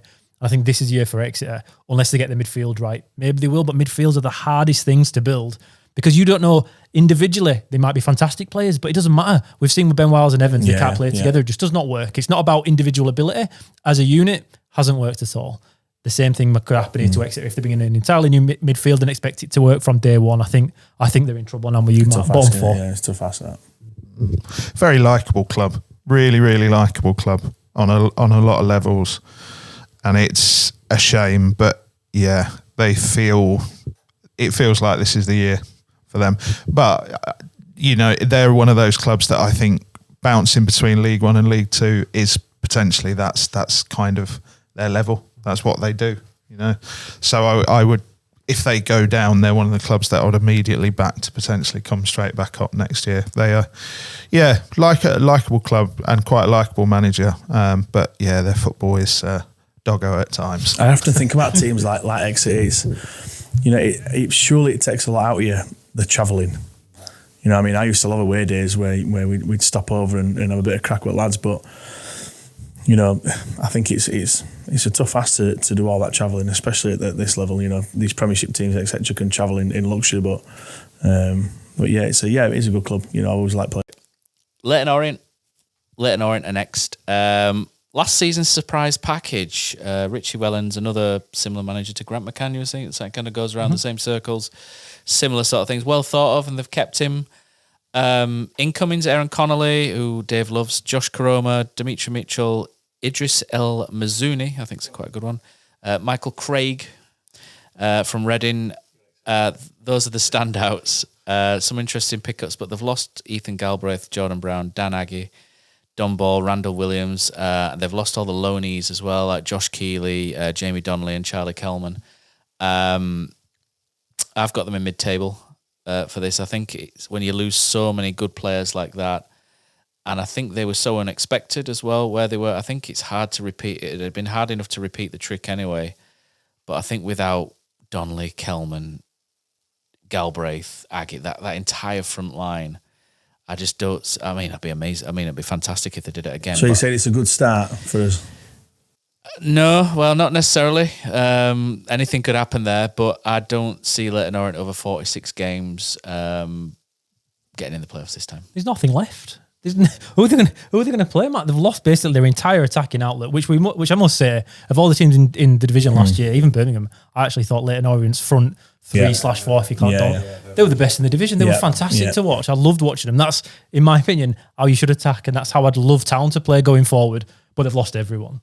They might be able to find it again, because obviously the technical director, whoever's in charge of the football signings there, has got it right, because it's worked last year really, really well with the loan signings, but they've got so much work to do. Well, Cromer's going to be world class, isn't he? He's got a lot. We know that, but we know that, though, don't we? Yeah, of course he's going to go there, and he's going definitely for 2 games next season. Yeah, but they're gonna have a lot of work to do to even get close to what they were last year. I was surprised the Opta computer today had them second. I think Town 16th. That Opta, I tell you, that Opta computer that was absolutely balmy, absolutely balmy. But I'm with you. I mean, losing Galbraith was huge on its own, and then to lose everyone else. But one thing I will address: the people who think he went to Swansea for 1.5 million. It was not 1.5 million. It was a lot more than that. And I think he was so integral to everything they did last season that, as I said, losing him alone would be massive. I think when you look at what else they've lost. Yeah, real player, wasn't he? Every time I saw him, I reckon I saw probably 9 or 10 Orient games last season. He just looked, he looked a Championship player all day long. And who knows, now he's in the Championship, he could look another level again. He's got the capacity. So, it's sad in a way, because I think, again, good club trying to do things the right way. But I think they've just been picked apart, and I think it's mid-table realistically. Are you with that as well, Phil? Mid-table? Yeah, it's a shame though, isn't it? Because they played good football, didn't they? I like the manager. He's like Schumacher. He's had a fantastic upbringing in the game, isn't he? So he knows how to play the game, right? Yeah, and I love watching him play as a player, because he did have everything. He had the grit, but he could play as well. Was he at Bradford for a while? Yeah, I mean, Oldham, that I remember him playing a little bit more, where he were an outstanding player, really. But I think it's difficult when you lose so many players and so many quality players as well in a style that the team's used to. I think it's difficult to adapt quickly. I think it was clear as well. The players loved him. Really, really loved him. I mean, they didn't leave anything in the dressing room for him at all. Good to watch, weren't they? They were good side to watch, but sadly for them, because they're a likeable club, aren't they, as well, Orient? I think everyone likes Leyton Orient. They're just one of those clubs everyone kind of likes. Well, we used to hate playing against them in the youth team. I remember playing in FA Youth Cup down there. It was horrible. It was so hostile. And that were just us kids. That were crackers. We'll move on to Lincoln, a club you know well, Phil, through the playoffs from 2003-04. Middle of the road last time around. Michael Skubala is still in charge. He's a manager I think is pretty decent. Incoming Sonny Bradley looks a good signing, I think, on paper. Riley Towler's come in as well. They've lost Ethan Erahon, Sean Rowan, Paddy O'Connor, Ali Smith, and Tyler Walker. They're the standouts. And I think they've lost three good players there, and replaced one. I think they've replaced O'Connor, with Bradley, but they've lost Erahon and Rowan, and I think they're sliding to the bottom half. And if you're looking for a dark horse for relegation, potentially Lincoln, but Lincoln are usually that well run that they'll probably pick up one or two before the end of the window who'll come in. So I think they're probably going to be okay. I think they're well run, good manager, but they've had a bit of a hit, haven't they? I think, Dave, more than anything. Skubala, I think, is a really good manager, and I think he's an interesting manager because he's permanently managing a side that their best players just disappear, and he keeps finding a way to kind of do enough with them. And again, it comes down to A, what that squad looks like the day after the transfer window's shut, and B, if this is the season that gravity does catch up with them a bit. If they do go down, I'm loath to say it's Skubala's fault, put it that way, and again, quite a likeable club, Huddersfield Town quite like them, it's clear. I like the players, yeah. But nice cathedral, Dave, over there as well. But yeah, it just feels like this season, can they do enough again? And I don't know.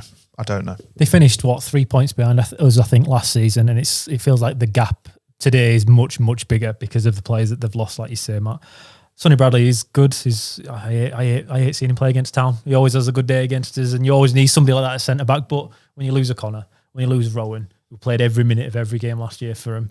And then Aaron, like you say, he's gone as well. It is so much to replace, and eventually you can't keep hitting on stars every time. I think they'll have more than enough to avoid relegation. I don't think that's an issue at all, because they generally are well run and normally have some sort of depth in regards to if players do get injured, they've got someone else next man up kind of policy there.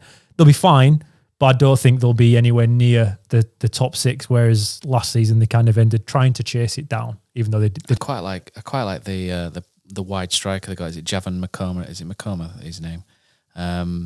He's quite young. He could be the next one who Huddersfield sign in 12 months, put it that way.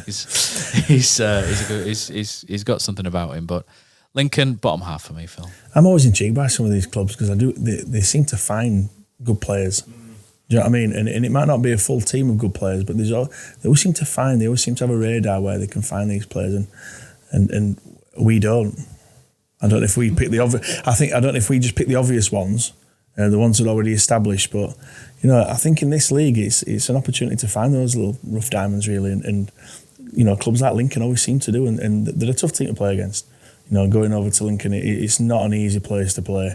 It's not an amazing ground. You go to Lincoln on a Tuesday night, it's not an easy game. It's windy, etc. So, I think they'll be all right, but I don't think they'll be any better than last year. Right. Next one, we've got a second fan video coming in, so I'm going to post that through now. And here is our second batch of fans, mostly from our Patreon account, who are going to offer their expertise on the top 6 and bottom 4.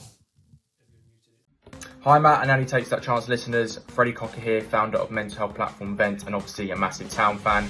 I have been requested to do my 2025-26 season predictions, so here they are. My top 2 currently are Luton and Blackpool, but I'll add a caveat in a second. My playoff positions are Town in 3rd, but if we make a couple of signings, aka a number 10 and a winger, I will definitely change that to 2nd. Stockport, Bolton and Orient in any particular order make up my other playoff positions. My bottom 4 are Peterborough, in any order by the way, Northampton Town, Burton Albion and Lincoln, and then I've got Stevenage as my dark horse. Now as for how I think Town will do, I'm really excited about this season. We've got rid of a lot of the deadwood. We've still got a few players that I think we need to ship out, but whether we'll be able to do that remains to be seen, because I don't think we'll be able to get fees for them, so we may have to pay them up, but I don't think that could be feasible. I'm really excited about Lee Grant's style of play. I think it's going to be high pressing. I think it's going to be pretty intense and full on. I think that's why he's gone for strength and depth in certain areas. And I think we've got firepower up front. It's just that creative flair that I think we just need to supply those strikers. I'm really pleased with our midfield options. I'm really pleased with our defence. I think it's going to be a battle between Goodman and Nichols for who gets number 1. And it's just those winger positions that I think we need a little bit of strength and depth too. So hopefully we can finally, after 40 odd years, get automatic promotion again, but remains to be seen.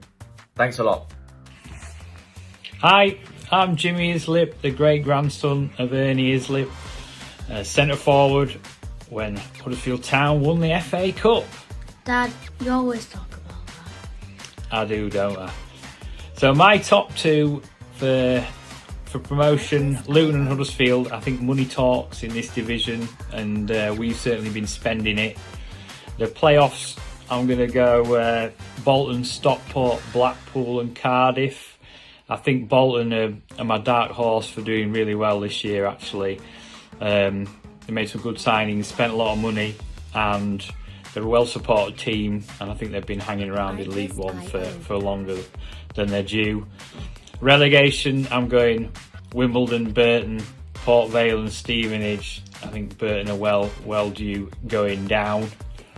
And as for Town this season, well, it's been a while since we had a tailor-made squad for promotion, and if we can harness the positive vibes when we win, not get too low when we lose, then come May, I'll grant you we'll have something to celebrate. It's going to be good, man. Right lads, Johnny from over in Perth here in Western Australia, absolutely chucking it down today, so I'm carrying inside to tell you all these. My top 6, I'm going automatic, Luton and Town, I reckon, and then the playoffs, Blackpool, Barnsley, Wigan, and couldn't decide between Stockport or Bolton, but I think I'll end up going with Bolton there. I think Blackpool will end up winning the playoff finals and joining us in the Championship next year. Bottom 4, Northampton, Stevenage, Wimbledon, and hopefully Peterborough, who I absolutely hate the guts of. And I think Darren Moore's going to do fairly well at Port Vale next year, so I can see them being the dark horse. For Town, I think we'll have a frustrating beginning, even though I've had us to come up, finish second. I think we'll have a tough beginning, but I think we'll just be stronger and fitter than other people in the league, and we'll get ourselves over the line. Hello Matt and the TTC team, Johnny Goggs here.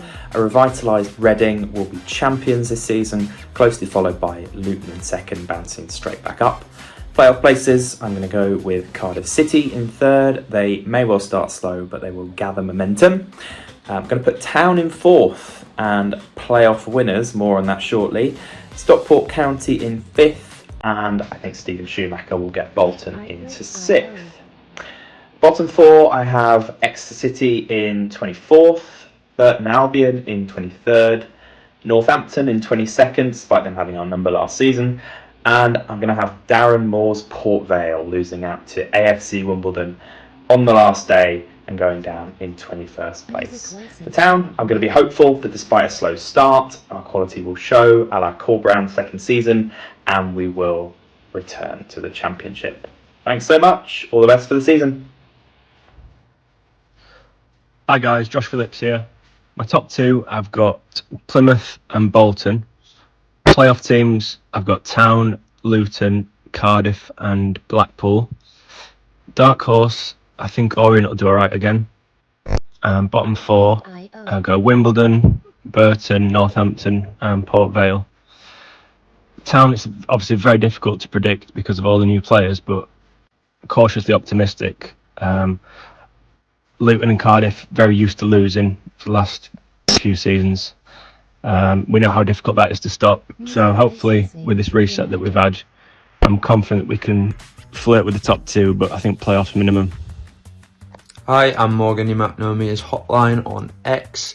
And these are my League One predictions this season. So I'm going to have as my bottom 4 Wimbledon at the bottom of the pile. And then it'll be Northampton with Exeter. I think Burton, they've just lost Burrell to QPR, and I think they might struggle as well, so I'll have those going down. Rotherham and Peterborough might be in a bit of trouble as well this season, I think. In terms of dark horses, nobody really stands out to me, but I do like the look of Stevenage, so I feel like they could surprise a few and maybe get sort of top 10, pushing for top 6. Richie Williams always does well with Orient, so I'd actually expect them to be in and around it despite losing half their team. I'm going to have Cardiff to win the league. I know they've not really signed anybody or been too active in the market, but I don't think that's actually going to be too much of a problem. They've already got a couple of standout players at this level. And I just feel like they're being overlooked a little bit. Then I'm going to have Luton in second. Really like Bloomfield at this level. I just think they've got enough strength and depth to go back up. I'm going to have Town just missing out narrowly in third. I just think those attacking options might not quite be up to scratch for top 2, so that might let us down there. So I'm going to have us third with Blackpool, Bolton and Stockport as well, and I'll go for a Town to beat Stockport in the final. Right, okay, thanks for those submissions, and we're going to move on to Luton Town. So everyone's tipped to win the league. Luton Town, they've got Matt Bloomfield as manager, who was great at Wickham in this division. They've got parachute money, they've got all sorts going for them. Incomings, they signed Josh Keeley, who was the keeper I wanted. A little bit jealous. George Saville, Hakeem Adoffin has come in, another player I fancied at Huddersfield, but he's got some mystery issue there, hasn't he? So he's not going to play for a while. Wish him all the best. Sounds obviously. like a Huddersfield player, doesn't it? You said 2 players. One of them's been injured in pre-season, and this guy's got a mystery issue. So we've proper missed out on 2 players here, haven't we? Got Naki Wells, speaking of Huddersfield. So Naki Wells is signed, and he's still good at his age. Cal Naismith returning after a spell away. Nigel Lonvike's gone over there. Gideon Kodua from West Ham. Outgoings, they've lost Tello Asgard, who's a good player. Thomas Kaminski, the keeper, has gone to Charlton. Charlton have had a bit of a a dabble at Luton. Arabin Peppel has left. Amari Bell, a long-standing left wing-back, isn't he? Amari Bell. Player. Pelion Panzu, he's gone to Charlton as well. Pelion Panzu. Carlton Morris has left. Reece Burke and Victor Moses. They've lost a lot. Do you know, I'm saying top 2 for Luton, but I'm hesitant for one reason, and that's because they've just had 2 seasons of losing. And that's why I'm just kind of like top 2, but I'm not 100% confident. I think on paper they've got the best team in the league, to be fair, probably. But they've just spent the Premier League years getting beat, and then last season was a bit of a disaster. And they've had good managers there who've not really been able to stop it, but they have had a churn of players. They've a couple of like long-standing ones like and Panzu and Amari Bell, Carlton Morris have all gone. They've still got Adebayor up front as well, and this who should be amazing in this league alongside Naki Wells. I think they've got enough there. It's just the squad harmony for me. Do they have? They've still got people like Taith Chong, who's a good player. Does he want to play in League One? What's the squad harmony like at Luton? If it's good, they're top 2. If it's not, they could really come unstuck, Dave, I think.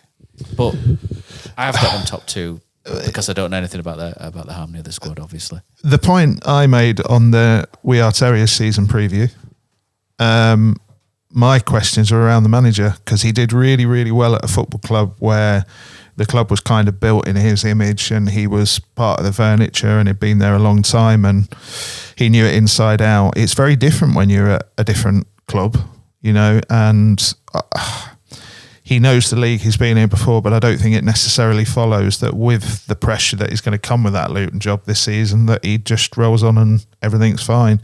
I think they've lost a couple of quite important players, but I do think there's a couple of decent pickups in there. But I'm not completely kind of convinced they're...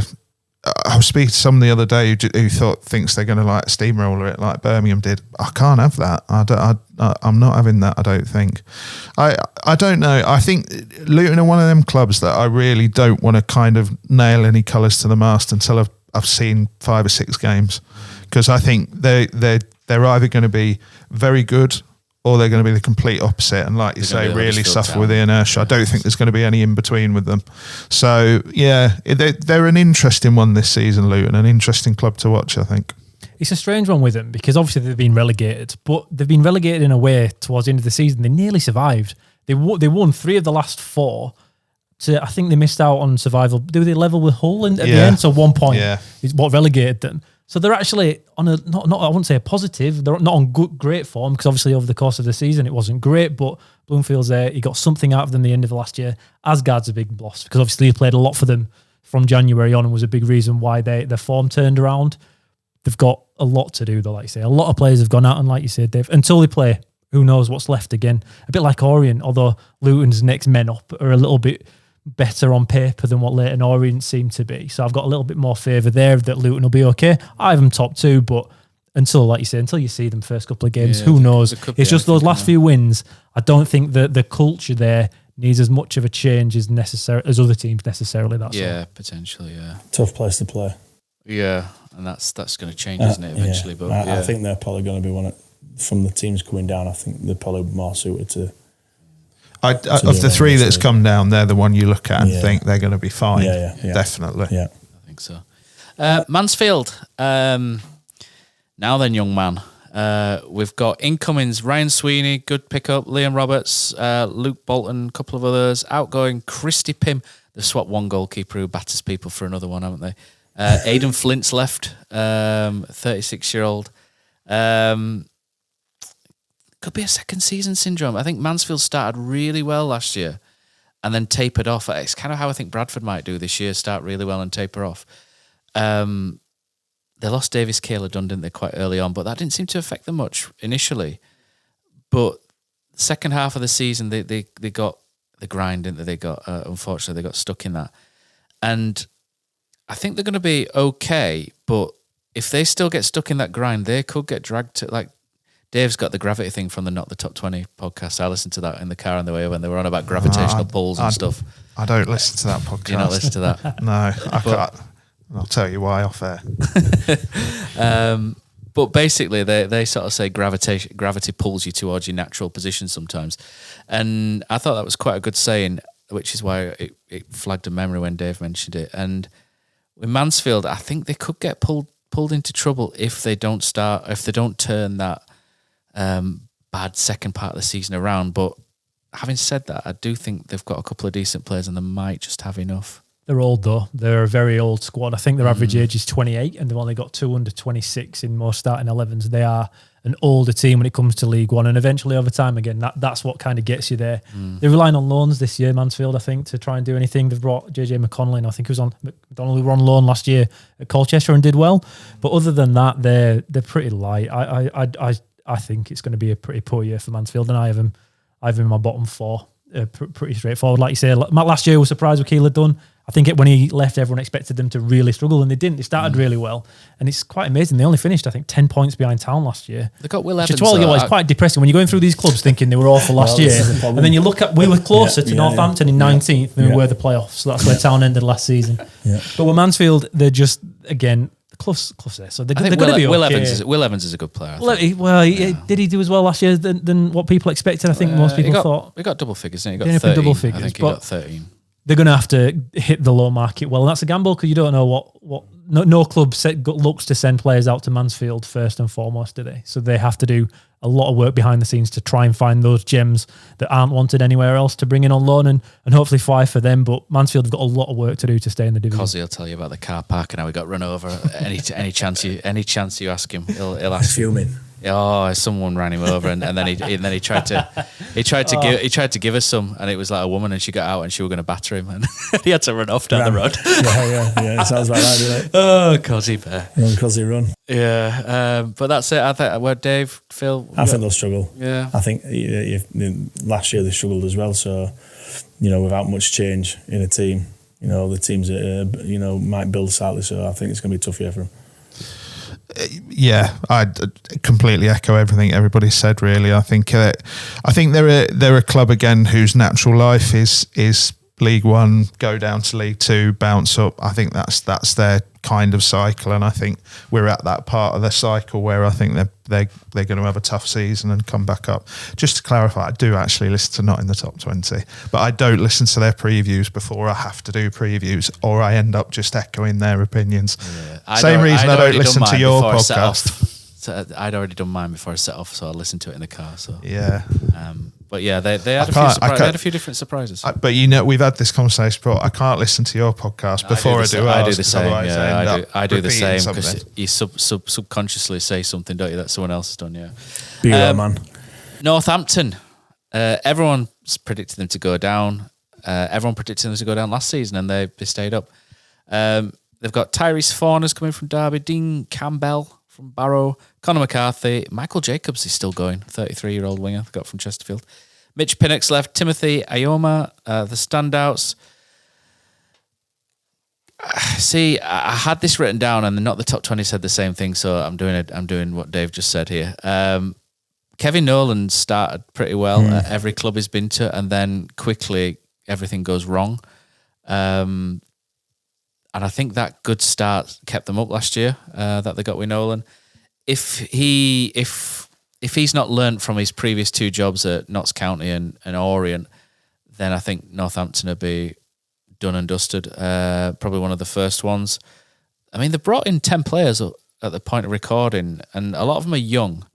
If 1 or 2 of these are gems, then they could again be laughing at everyone who's predicted to go down again, because it just takes 1 or 2 younger ones, doesn't it, just to be better than people expect. And I do quite like Kevin Nolan, but there is that cloud of starting good, everything going wrong quite quickly. I mean, those younger players generally, for me, they give you a little bit of a spark as well, so that freshness. So no baggage, is there? No, there's not. No. Yeah, so I mean, everyone's got on bottom 4, but I'm going to caveat that by saying I wouldn't put them in there for a certainty. I think if 1 or 2 of those young ones... I put them bottom 4 for away day. It's absolutely shambolic. It's in the middle of nowhere, isn't it? Absolutely. No, the stand and everything about it. Once you're in, it's absolutely shambolic. We covered this on one of our shows, didn't Terrible. we? But I know the guy who in 2003, do you know that game in 2003 where the stand blew on Oh, something? yeah. I know him. Remember that, yeah. Yeah, and he's still got the scar on his chest from that, yeah. He did us a favour though, didn't he? He So got us thank you very promoted. much for that one. Chris got us promoted. Chris Chadwick, he should have got a medal, same as you, Phil. I could have mine. The only thing I'll say about Northampton, when Elliot List is your main permanent signing this year from Stevenage, who wasn't great there. I think generally you're looking at him as a League Two kind of player at this point in his career. You're in trouble. Yeah. And just like Mansfield need to find some sparks, as you mentioned there, Phil, from the loan signings from the young lads. Yeah. Northampton are in that boat. So For me, they round off my bottom four. And that must be difficult easily. that when you're hoping on that, because I think that's what they'll be doing, because you're hoping for something different, aren't you? But I just, a bit like Burton, I mean them no disrespect, but it's just very difficult to have a strong opinion about them. I think they will probably be bottom 4 or 5 like you, but if they're not, fair enough. Yeah. It's just done us over last year though, didn't they? Yeah, did double. Kosi got joke. him from this year. He's predicted him to go down because they did the double. Peterborough, so staying in the same area. Last season was one of those typical consolidations. Peterborough, they usually playoffs, lose a load of players, consolidate, come back strong. They finished the season really well last year, and they were looking like they could be a threat to the top 6 this year. Incomings: Declan Frith, Brandon Kaler, Sam Hughes, Alex Bass, David Okabwe, and they've signed Kyrell Lisby, the son of Kevin Lisby, you'll remember, who was a really good striker back in the day. Signed from Braintree, and I love these Peterborough signings where they get someone from Braintree because they're going to be good. They're so good at it. They're so good at this, and this is why when Peterborough signs someone from non-league, you're like, oh, maybe we should have had a look at that. But they've lost. This is where it gets difficult for them. They've lost Manu Fernandez, who's gone to Rangers, which I found a really strange one, to be honest. Kwame Poku, who was top class in this level. Ricky J. Jones has gone to the Bundesliga. Hector Cipriano was really good midfield. Teo Eden and Malik Mother's Milk, as I call him, Malik Mother's Sill. Bundesliga, where, who? Who's he gone to? You've caught me out, Phil. He's basically gone to a Bundesliga team. I wasn't that bothered enough to look. But I will Google it for you in a moment. But that front three of Malik Mothersill, Kwame Poku and Ricky J. Jones is basically a top 3 or 4 front three. And they've lost that. They've still got a couple of players that I like. Archie Collins is still there. I quite like him in midfield. They've got Chris Con-Clark. I think they'll get more out of him this year. Lindgren, Kean Hayes, but they need them to step up this year, and that's what usually happens at Peterborough. They do step up, don't they? And I mean, they won the Virtue Trophy, didn't they? And they looked like they were going to be a threat next year. But I think just with losing that front three, they're going to again be consolidating again next season. Not the top 20. I've got them in the bottom 4, but I've got them in the middle. I've got them mid-bottom. I've got them chasing down the playoffs. I've got them compete. I think they need a striker, but I'm high on Lisby. I thought he played for the Cray Valley Paper Mills. In their FA Cup run, he was fantastic. They played against Charlton, I think, and Alfie May won the game for them as a quick aside. But Lisby looked fantastic. I think last year for Braintree, he won National League Player of the Year as well.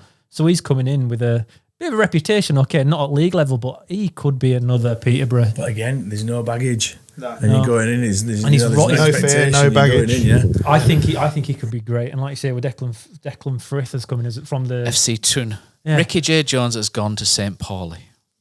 There you go.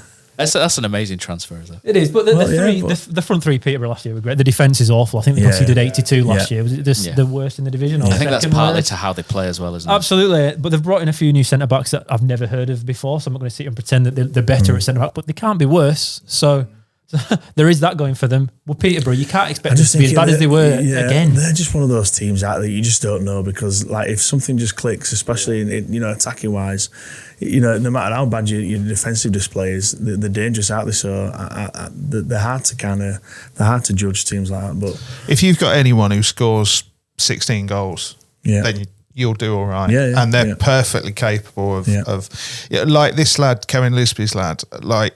Somebody was talking to me about him last season. I'm in a very bizarre WhatsApp group, football trivia WhatsApp group. It's a right collection of everyone from people who've won Only Connect. It's a mad group of people. None of them have ever seen the inside of a woman, I take it. We all have. But they were saying, you know, it's not a flash in the pan. He really does look like he's just one of them that he was in the club system, I think, originally, but just for whatever reason, you know, whether it's like physical or whatever, just dropped out, and it's kind of come again.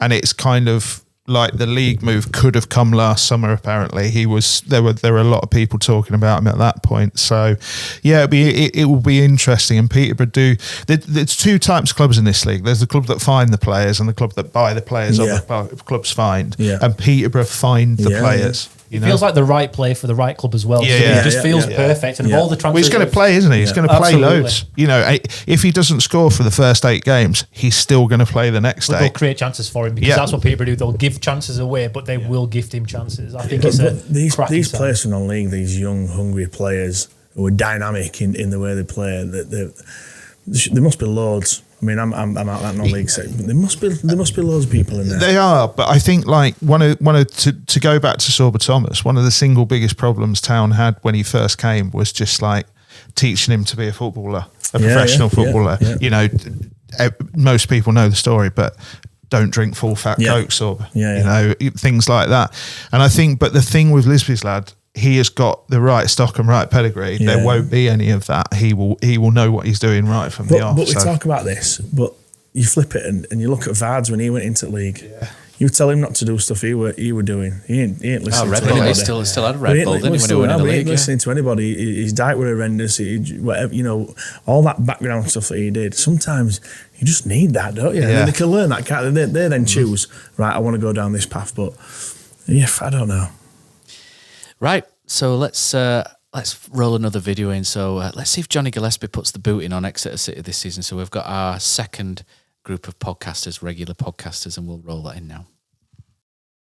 I'm Joel, and I think this year League One is going to be really wide open. My top 6 in this order, I've got Stockport County, Luton Town, Bolton Wanderers, Huddersfield Town, Blackpool and Wickham Wanderers. My bottom 4, I've got AFC Wimbledon coming in at bottom, Exeter City, Burton Albion and Doncaster Rovers in 21st. My dark horse will be Mansfield Town. I think they've got a decent manager in Nigel Clough and I like some of their signings.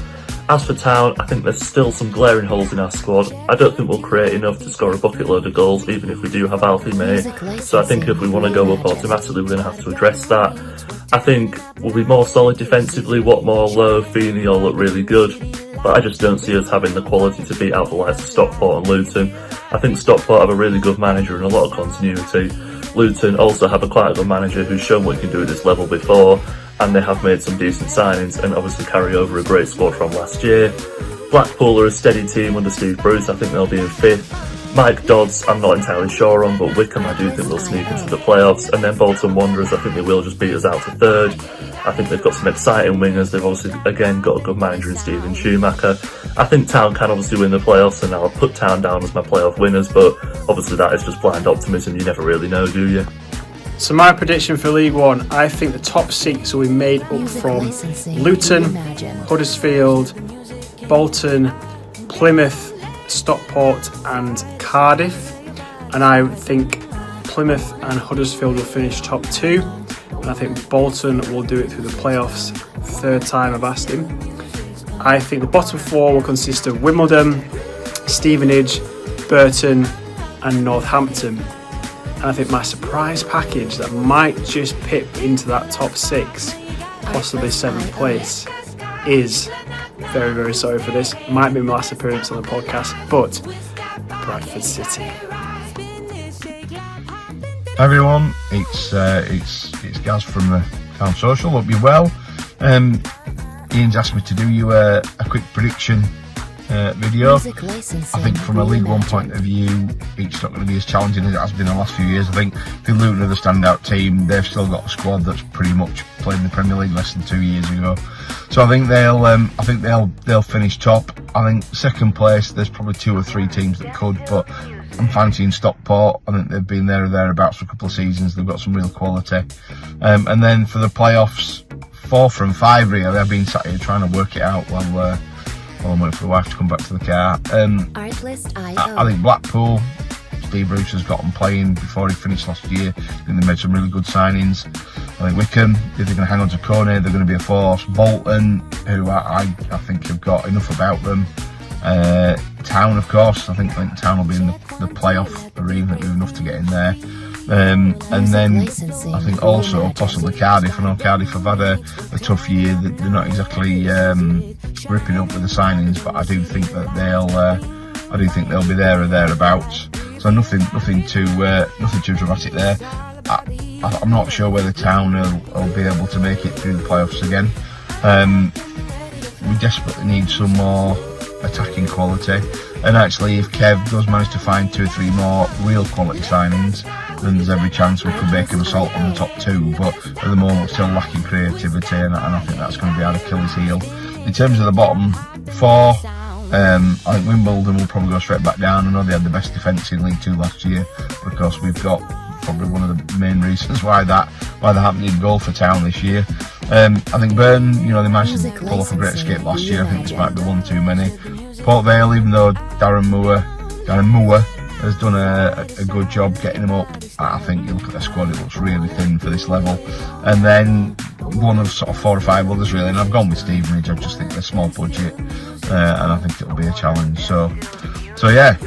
Hopefully that the Town thing comes true and we can make an assault on the top 2, but let's see how we go. Up the Town. Hi, I'm Dom Howson. I'm a Huddersfield Town fan and the EFL content editor for Reach. My top 2 for League 1 are Luton Town and Stockport County. For the playoffs, I'm going Huddersfield, Plymouth, Bolton, Blackpool.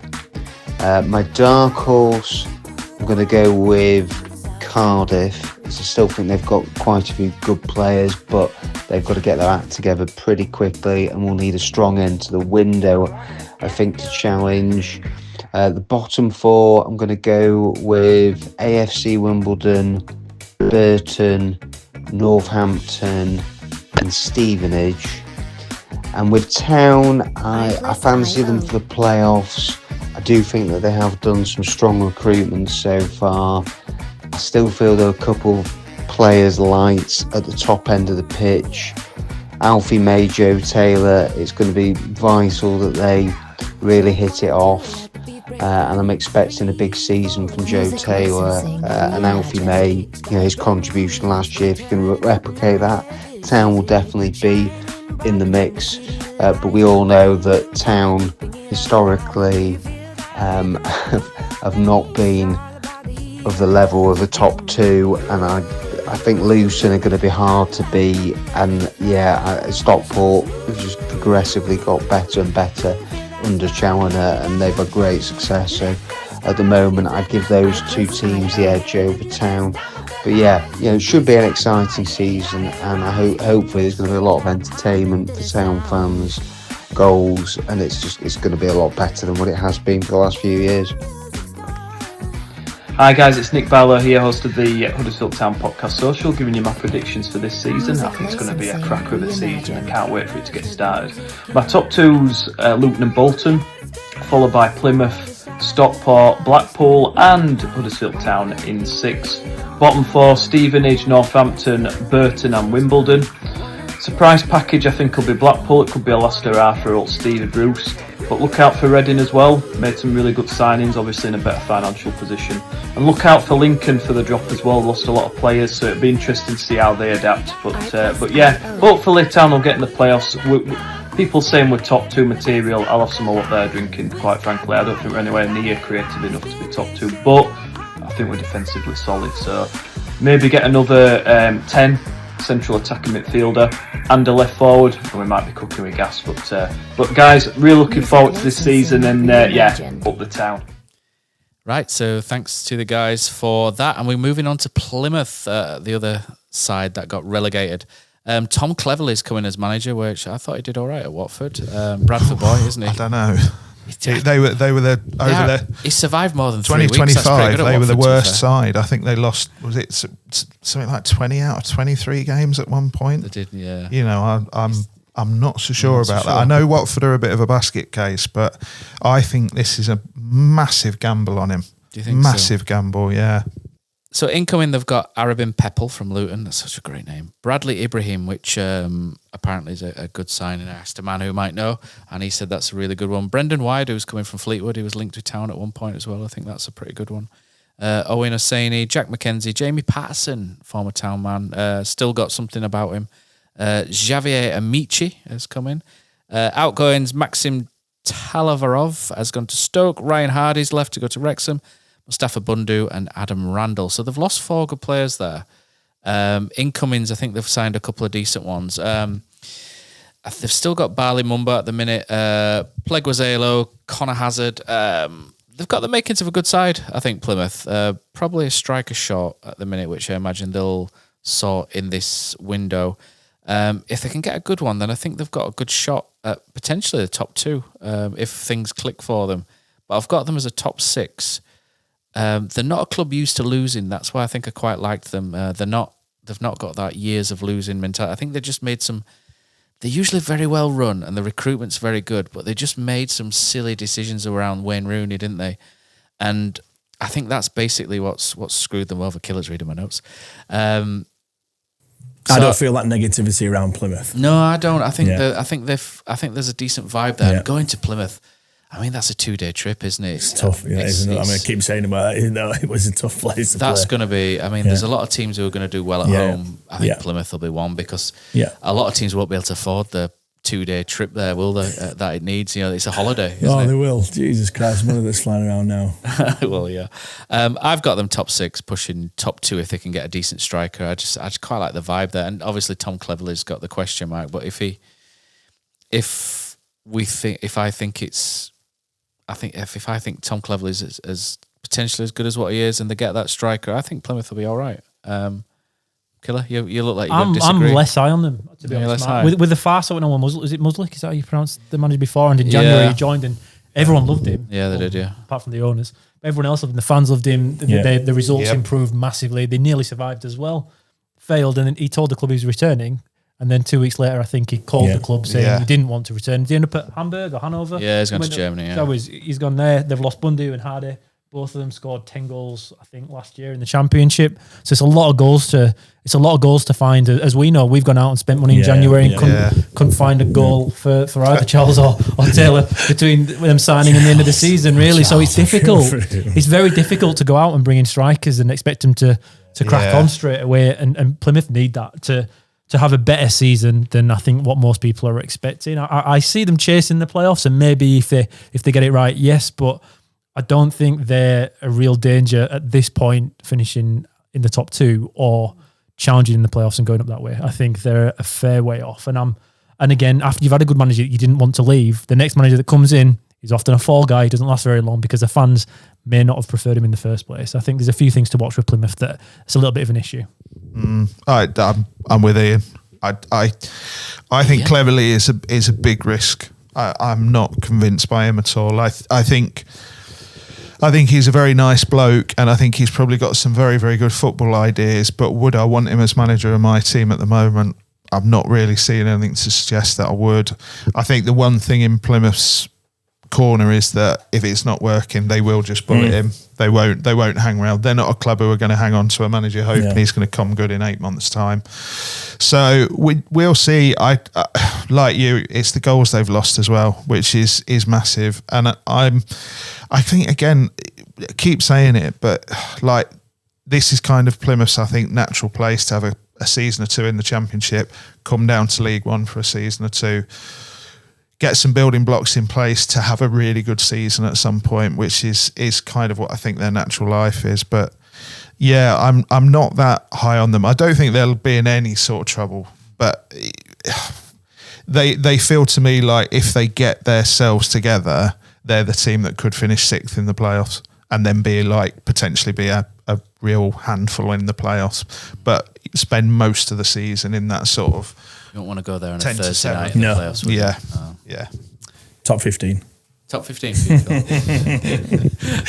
It's broad. I mean, I don't know much about Clever, to be honest. I mean, you've painted a pretty good picture in there, to be honest. And I think as a character, you can warm to certain managers, can't you? And for him, he just don't.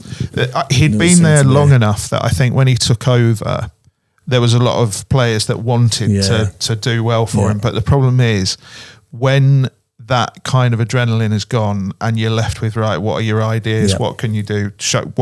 Be a football manager now, not just like the bloke I know and I really like who's telling me to do this. That's when it kind of fell to pieces, and that's my worry. He's now at a club where he hasn't got that goodwill. And the thing is, being a Man United player and all of that sort of thing, that does come with a certain level, but it doesn't last long. And like the other thing is, you know, you're saying about they made some mad decisions about Wayne Rooney. I don't actually think Wayne Rooney was the mad decision. They didn't give him a team that could do anything like what he wanted or how he wanted to play. Did they lose the director of football? It was Neil Juicing, wasn't it? Yeah, so I can't remember. So the other thing is, I'm not a Plymouth expert, but I genuinely don't. It doesn't feel like a club that were completely joined up in their thinking at that point. A lot has changed, and obviously we know Stuart Webber's been helping out and various other things down there. So I suspect they're much better now than they were last summer. They've got an entire new backroom staff. They've got a new technical director. Everything on that side is changed. So it's Town's former loan manager, isn't it? David Fox, who's gone down there. Yeah, so I suspect they're much better set up. But is this summer the summer where they're perfectly set up for League One? They are a little quiet. Is it going to be a little quiet at the minute? Is it going to be a season of trying to get things sorted so that next summer they can have a proper go at it? Port Vale, the return of Darren Moore. And I hope it's a respectful return for Darren Moore as well, because I think he don't think he deserved as much. I don't think it will be. I think he's a genuinely good bloke, Darren Moore, and I don't think he deserves a lot of the stuff that he got at Huddersfield. I know Town fans were frustrated, and 3 wins in 23. I just did a Darren Moore then, didn't I? But I think he's shown that given time and given the opportunity to implement what he wants, he's actually a manager who has a little longevity to him. He didn't even need time at Port Vale. No, it was just great from the off. Yeah, he's done a good job there. And they've brought in Jordan Gabriel. They brought in Cameron Humphreys from Rotherham. I think that's a great signing. Ben Wayne's come in. Can he score goals, potentially? Rico Richards as well after a loan spell.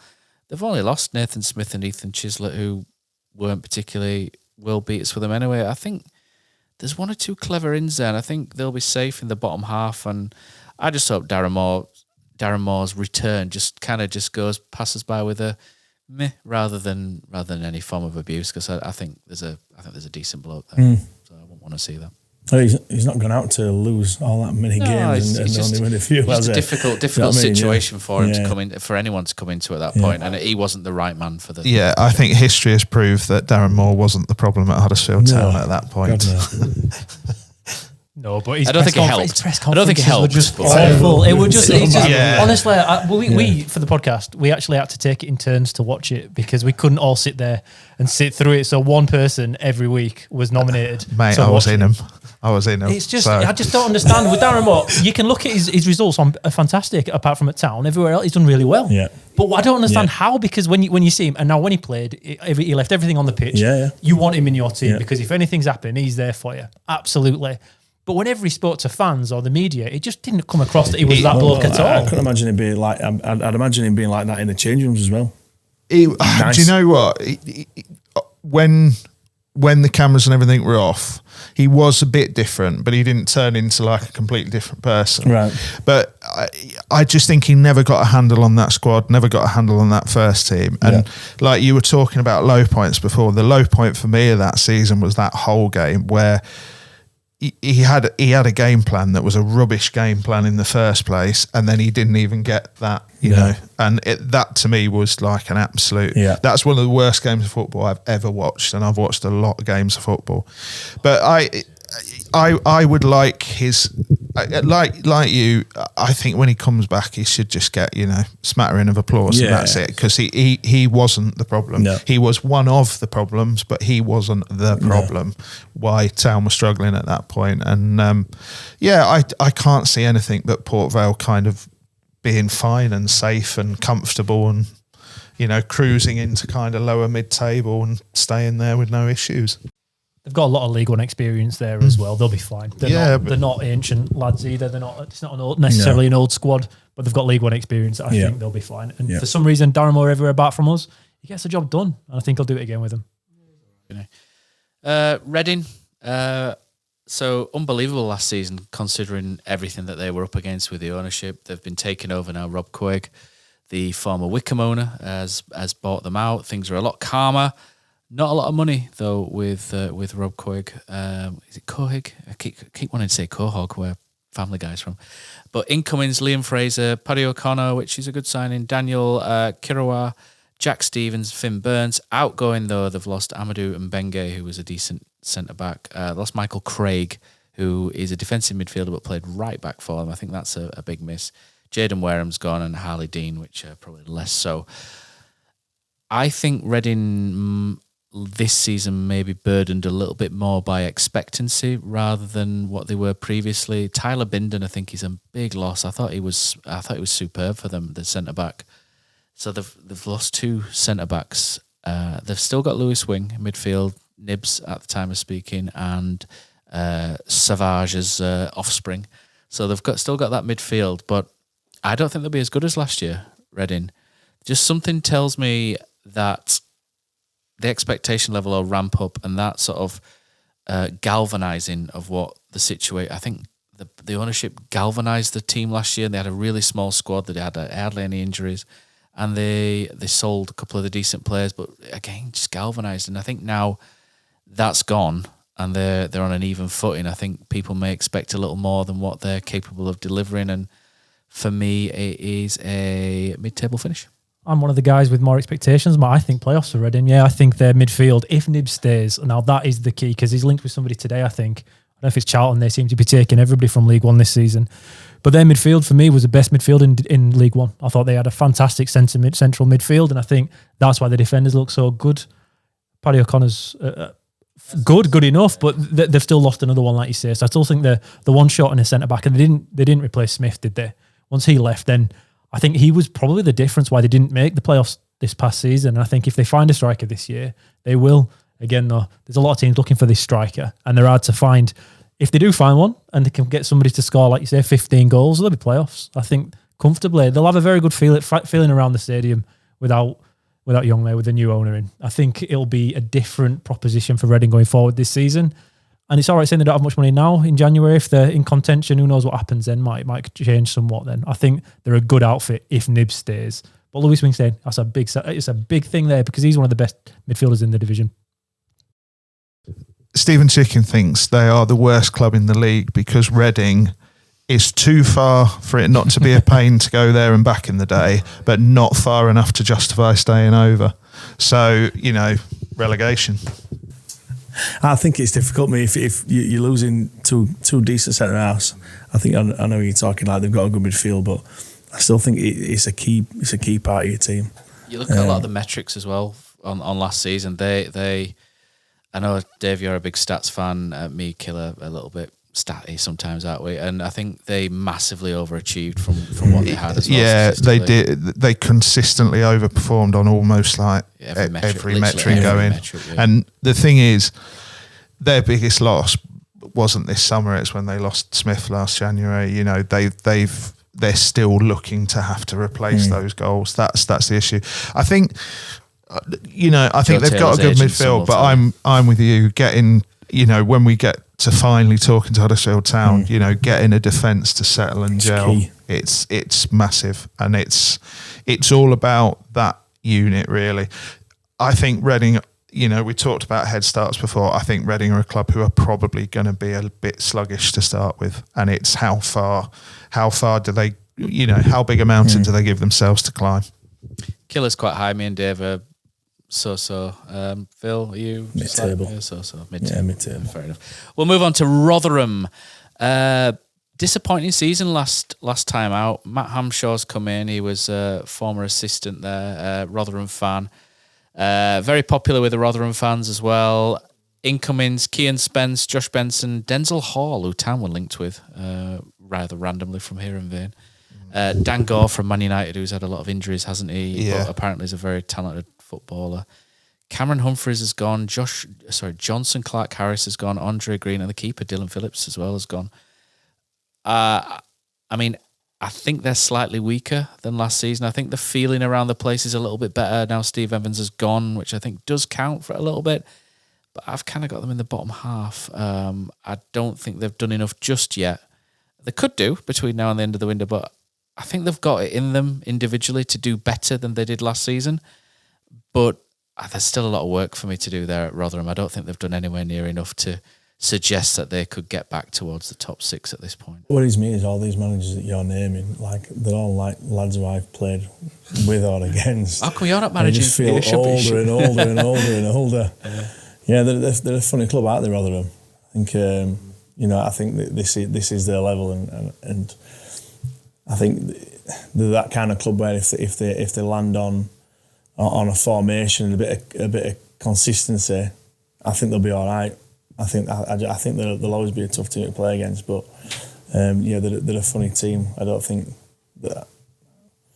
it's going to be a team that'll challenge us, and that's saying something really. So, I mean, they're weird because when they had Paul Warne there, I thought they signed some really intelligent players, and they were that club who were always overperforming and that doing really, really well.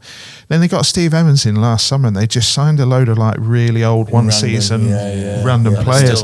I remember on one of the We Are Terriers podcasts, because a load of Town fans were up in arms at the time. Rotherham have signed like 6 players. Johnson Clark Harrison, honestly, I was like, I wouldn't touch.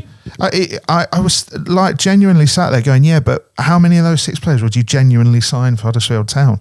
And it was, I don't know, it was an odd change of direction for them, because the chairman isn't somebody who just wants to spend a load of money on either wages or transfer fees. So I feel like if they're kind of trying to reset this summer and get back to like what they were, and what they were is like a really competent League One side who are capable, every other season of having a really good go for it when they managed to establish a couple of like a really good spine in their squad. And I feel like this season is probably the first season of that 2-3 season cycle. So I think they'll be fine, but I don't think they'll trouble the playoffs particularly. They're like my mid-table sides, Rotherham. Yeah, I'm with you. They need a rebuild, but the contracts won't allow it just yet. So they've got to ride it. They've got to ride it for another season. Like say Evans changed. Normally, when a team comes down, they can just tweak what they've done previously to get back up if they're a yo-yo club, which is what I think most of would say Rotherham are. But the problem is Evans has given such horrendous contracts. They didn't need that. No, and it takes a while for them to reset. As we found out last season, somewhat. They ain't going to be at the top half of this table. I just can't see that. And it's a shame for Rotherham fans. And I think whilst it's a bit happier Evans has gone, it's a bit depressing for them to realise how quickly they've become back into that League One furniture where they don't want to be a part of it anymore. Barnsley are going that way quickly, I think, as well. People always talk about like get these tried and tested players in, of an age, and they'll get you promoted. And I don't buy into because when you do get up there, what you're left with. We've talked to loads about building a team and building it from also almost scratch really, but of an age, and then you develop it and then you build on it here and there. It's a transitional division. You need to find players on the way up to the Premier League, and you're trying to grab them before they get there so they can guarantee. That's why Lisby's here, because he knows he can start, and that's why he went to Braintree last year because he wanted to start. Now he's gone to Peterborough because he wants to start, and I think he'll continue. But that's what you need to do. The problem is when Evans has gone out, like you say there, and signed all these old boys, and they're still there for another year or two. You can't do it, and that's Rotherham's problem this year. I think they're going to be hamstrung, regardless of what they want to do and how much change they want to make. They aren't going to be able to do it because they don't have a Kevin Nagel behind the scenes paying for them. So for Rotherham, I think it's going to be another tough year. I can't see them challenging anywhere near the top half of the table. The lights are off for Tony Stewart's boys. Killer, we've got an announcement to make, haven't we? The transfer window is open, and here is an announcement from our newest acquisition.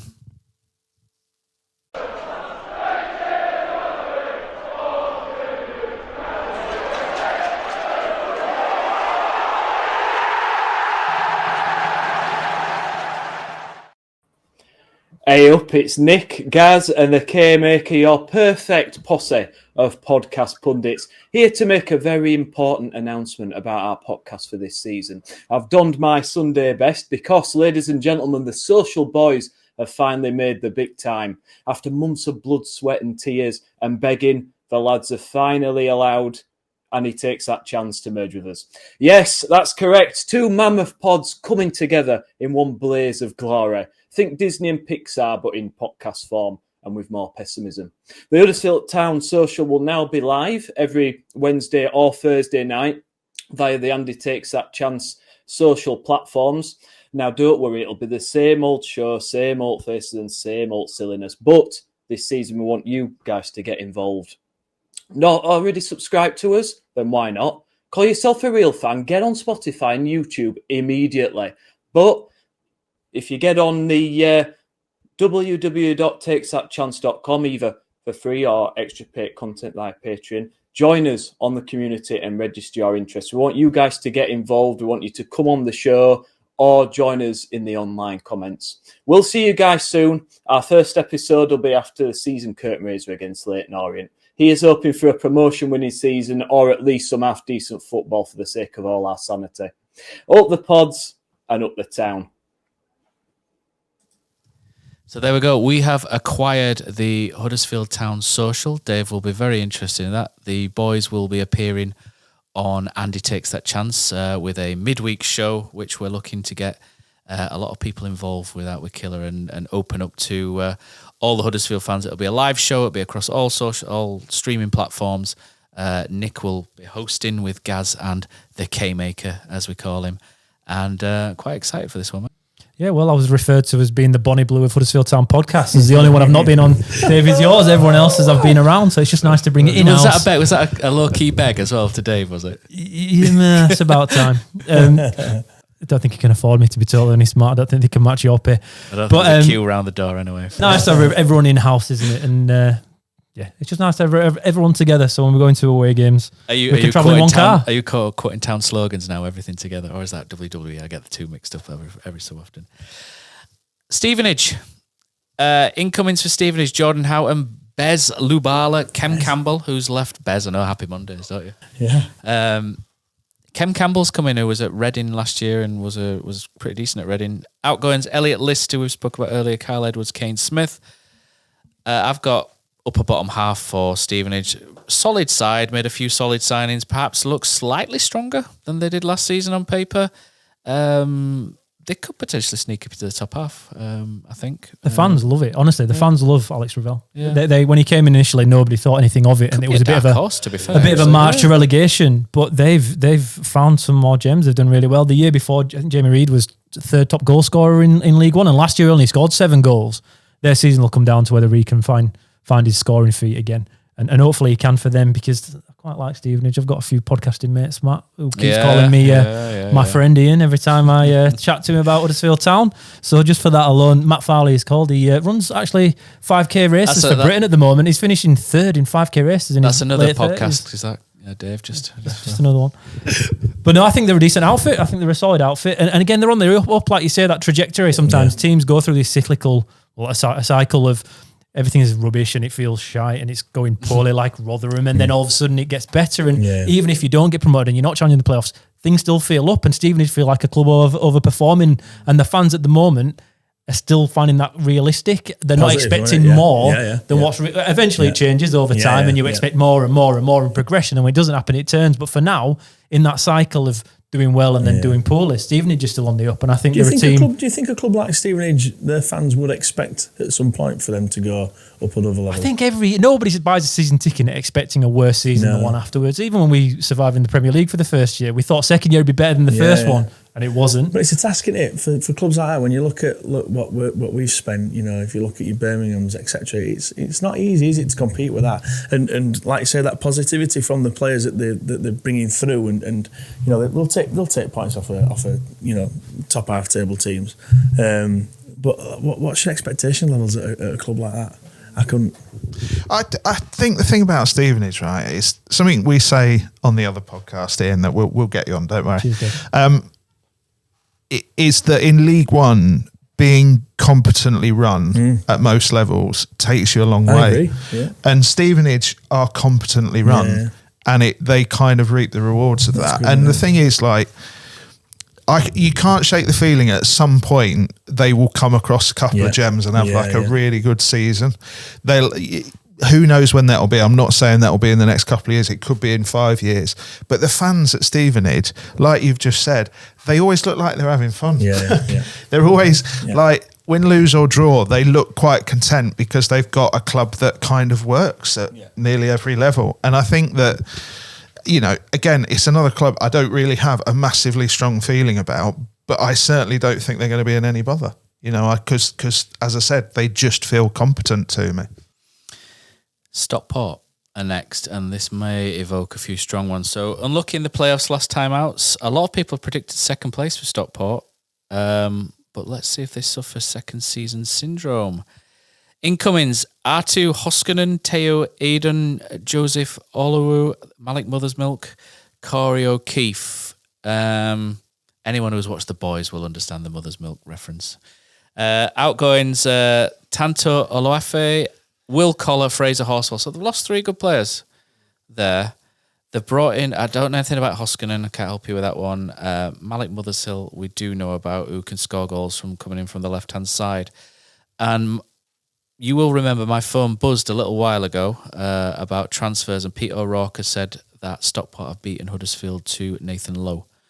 So if Nathan Lowe signs for Stockport, that elevates them massively, doesn't it? Because at the minute, it's that central striker you're looking at. If Nathan Lowe does sign for them rather than us, Stockport are going to be very, very strong and pushing towards top 2.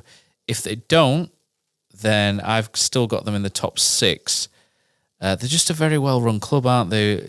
Strong director of football, really good manager, money behind them. Everything's just pushing in the right direction for Stockport. And even if they do lose 3 players, they reinvest it in some ways. Mothersill's come in, Olafwe's gone out, Mothersill's come in. Fraser Horsfall, I think, he's a big loss.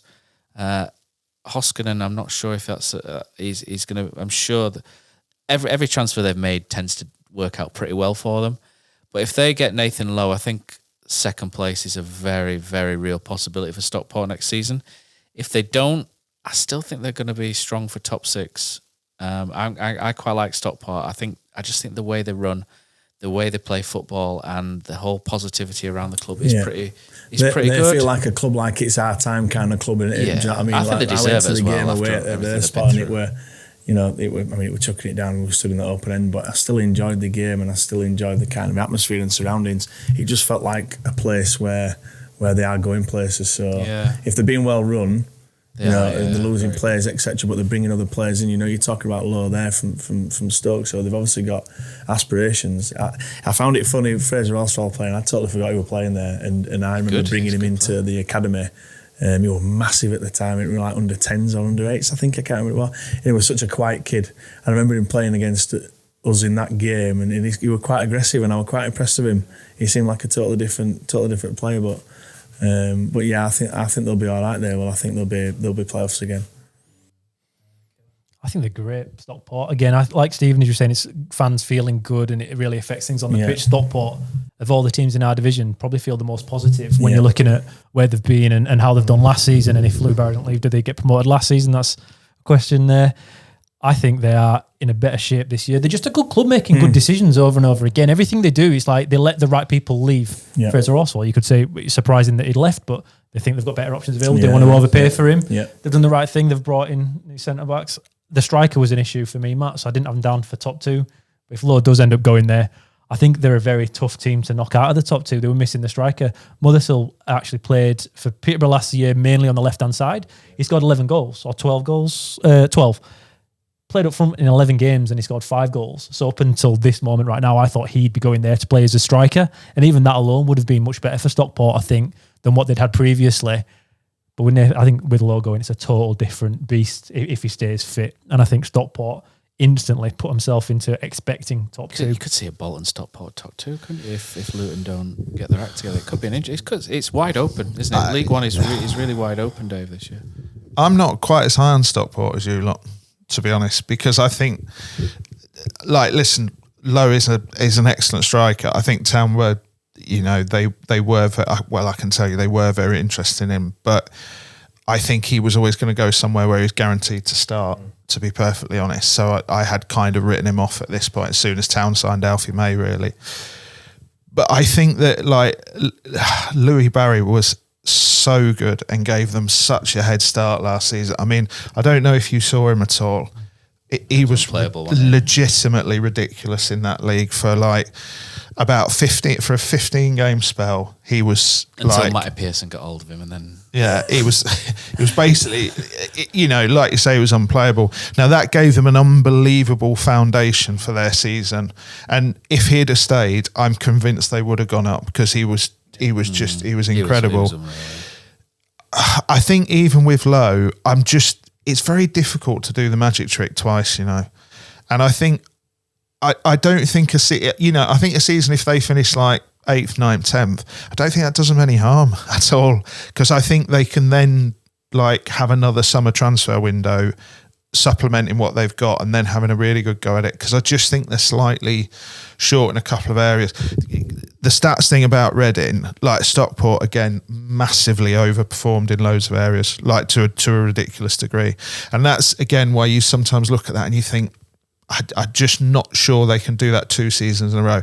They certainly won't be in anything approaching trouble at all.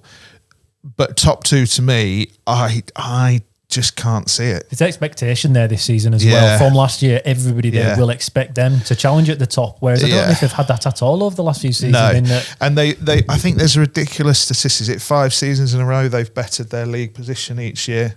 And to do that, could be a bit like Bolton last year with Ian Everett. Do you know, it kind of just gets to the end of that push that he can give them. The challenge has been there for a long, long time. I think you said they're a good football club making good decisions. I couldn't agree with you more. But I just think on the pitch this season, even with Nathan Lowe, great player and everything, but Louis Barry was like jet propelled their start of the season. Nobody at Stockport was expecting the first half of their season to go like that. And it went like that because of one player. Now, even with a good midfield and even with Nathan Lowe up front, I just don't think they're going to have that force of propulsion behind them. I could be wrong. They could cruise into second, but I just think if you look at Town's squad, as we'll get to, and look at Stockport's squad, I think Town's is better. Luton's squad is better than Stockport's. I think I could go on with a couple of others. Bolton, I think, is better than Stockport's in reality. So I think second is actually quite a big shout for. Okay, move on to Wigan. Ryan Lowe, I thought, was a good grab for Wigan. I think a lot of people aren't big fans of Ryan Lowe, but I think for Wigan and where they were and their budget of where they were, I think Ryan Lowe's a really good pull for them. They seem to be in for good players, but don't get it over the line. They're in for Ethan Erehon. They got Paul Mullen, didn't they? They've got him. They've got Paul Mullen on loan, but he's on a bit of a slide, isn't he, Paul Mullen? They've brought in Dara Costello, the Burnley player. It's not Costello, apparently. That's another, not the top 20, as I learned on the way over. Fraser Murray, Christian Sadie from Portsmouth, Callum Wright, Paul Mullin, outgoing Scott Smith, Tony Sibbick. So they've not lost anything major. They've brought in 1 or 2 better ones. I've got them in the middle of the road. I don't think they're going to threaten top 6 at the moment. I don't think they've done enough in the market to suggest that they're ready to push upwards. I don't think they'll go further down. But I think they are in a little bit of a better position than what they were last season. And I think it's a club that's looking to get upwardly mobile. They've just not quite got anything over the line yet to suggest that that's going to be a big, like Dave said earlier, like the jetpack propulsion. But I think they're looking upwards rather than downwards at the minute. I like Sean Maloney. I kind of thought the way he set up them defensively was really, really good, and they were a tough team to beat. Good, yeah. Didn't have any options up front, and with Paul Mullin at this level, he's not amazing at League One, but he can score a few goals, so that's some sort of weapon. The issue they have is Ryan Lowe had Schumacher previously. Doesn't have him anymore. So there's a little bit of a question there on how successful that backroom staff will work as a unit, because this is pretty new for Lowe to find it in this way. So I think on paper, you're looking at it as if, yes, it's an improvement on manager. I'm not sure it is. Because I think for the club Wigan I think Maloney had them playing in a way when Town went last year that was right for them and the squad that they had. I think there could be in a little bit of trouble here, Wigan. I think they're going to be in a little bit of trouble, yeah. I think the bottom 4 are that poor that they'll be okay, but not by much. I went to that game away, I thought they looked poor. And we were bad. And we lost. We were bad. Yeah, we were terrible. But they didn't look to have much. And if they hadn't made too many changes, I think Mullin, I don't think he's going to make any difference, to be honest. And I think it's going to be hard for him actually going to a club like that because the atmosphere there and the surroundings are really, really poor. I mean, I've still got to be my bonnet about and being in Premier League and spoiling my match a day experience. But yeah, I think they could struggle. Yeah, I think Wigan's drop off over the last couple of years has just been really progressive, and I can't see anything more than that sort of momentum, really. I tell you what I would say. Sorry, what I would say with Wigan is that the academy is fantastic, and some of the football you see come out there. They have really good prospects, but they're gone before they get into the first team. That's the problem. They need to get find nicked. a way, don't they, to try and keep all of those players because they do bring. And they feed off Liverpool area and Manchester area, so they do feed off a lot of players who don't quite make it, Liverpool and Everton's. But the budget last year, I think, was 2.4 million for the playing squad. It was tiny. It was absolutely tiny for League One. That's nothing. And I don't think they're expecting much more now. Tello Aguilar did leave, so there will be a little bit of a improvement, I imagine, there in regards to what they can reinvest. But they overperformed last year to do as well as they did. They're very much on a downwards trajectory. Can Lowe stop that? I'm not entirely sure because money talks eventually, and you can't do it season after season after season. I think it's going to be tough for them. Wickham, I think the thing with Wickham at the minute is they've still got Richard Coney, and that is massive. But there's a month left of the window. Incomings: Jamie Mullins, Boyd Munns, Dan Casey, James Tilley, Ewan Henderson, Bradley Fink, Mickey Van Sass, Taylor Allen. Outgoings: Joe Lowe, Franco Ravizoli, Brandon Hanlon, and Sam Vokes. Wickham, I've got 6th or 7th at the minute. I think there's 7 teams that are threatening at the minute. I've got Wickham as a 6th or 7th. They've still got a number of good players. They've taken a bit of a plunge on signing players from abroad, even if some of them are Scottish from foreign clubs.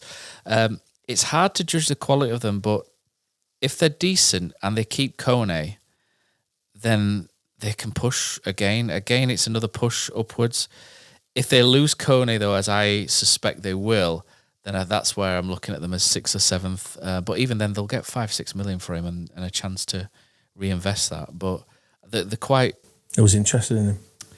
Oh, well, Luton were, weren't they? But a lot of teams are interested in him in the Championship. He's electric, isn't he? He's a very good striker. But they had Udo as well, who was good, didn't they? The guy who played on the left. They've lost Cameron Humphreys as well. The other Cameron Humphreys from Ipswich. So they've lost a few. Obviously Bloomfield got them off to a great start, didn't he? And they rode that till the end of the season and got slightly worse. I think 6. I'm going. It's like I said, 6th or 7th killer. I'm going for, but a lot depends on if Richard Coney stays, which I don't. He won't be there because by the end of August, somebody in the Championship won't be scoring goals, and they'll have to go out and spending. If Coney's still there, he's going to be the guy they'll go out and get. I think Wigan got found out at the end of last season. I thought they struggled towards the end, and they were panicking, changing the system somewhat. Joe Lowe suddenly didn't play for them whatsoever in the last 5 or 6 games. I think they're a team that got found out, and I don't expect them to be as good this year as they were last year, even if Coney stays, to be totally honest, Matt. My prediction is on him leaving, and I think they'll miss out on the playoffs. I think they'll miss out on the playoffs. 7th. They'll be better than Orient. I think Orient have got an entirely different thing that they're facing, but Wickham, over the course of the season, got worse, and they started, it's very surprisingly, no one expected them to be as good as they were. Yeah. But the more tape you got on a team, the more you have to change the way you play. And the way Bloomfield set them up was the blueprint for the year, and I don't think you can do that again over this summer. They've got to change the way they play. Can they do it? And can they do it as well as they did last year? I'm not entirely convinced. They're another side that have kind of outperformed for a couple of seasons, really, and I think the drop-off this year could be quite big. If Kone goes, look, losing all of them goals, watching them walk out the door, that is really difficult to place, even with £6 million in your pocket, if that's what they got for him. They are another competent club who make good decisions. And again, I think if they were to finish 8th, 9th, 10th this season, I don't think they'd be too worried about that because I think they just see it as a platform for going again and building again. But, they know what they're doing. The thing about Wickham, the frustrating thing about them is that I don't think they'll be in the mix come the end, but they will take loads of points off the top 6. Because loads of points, there'll be a real thorn in the side of the better clubs. Yeah. What's it like to play there, Phil? Because it reminds me a little bit of Huddersfield in a way with the tree background, that of from one side, and it's a smallish ground, kind of closed in a little bit, and they seem to do quite well at home. That's the thing. Feels like this is what I keep saying it about some of these clubs where it's hard to play, but it is the difficult grounds to play at. You know, you play on a pitch that feels a little bit smaller because of the environment. The fans right on top of it. It is, you know, there's not as many fans, but it's still an atmosphere. And I've always found it a difficult place to go down there. And actually, to be fair, one of my favourite memories in football were as I was warming up down near where the home fans were, and I was knelt down and the ball came across and there was like a 50-50 one of our players, and the lad smacked the ball and it's hit me and it's taken me off my feet and I've landed on my face right in front of the fans. It absolutely killed, by the way. But yeah, it's difficult. But you were right. They're a team that's going to take points off of everybody in the league.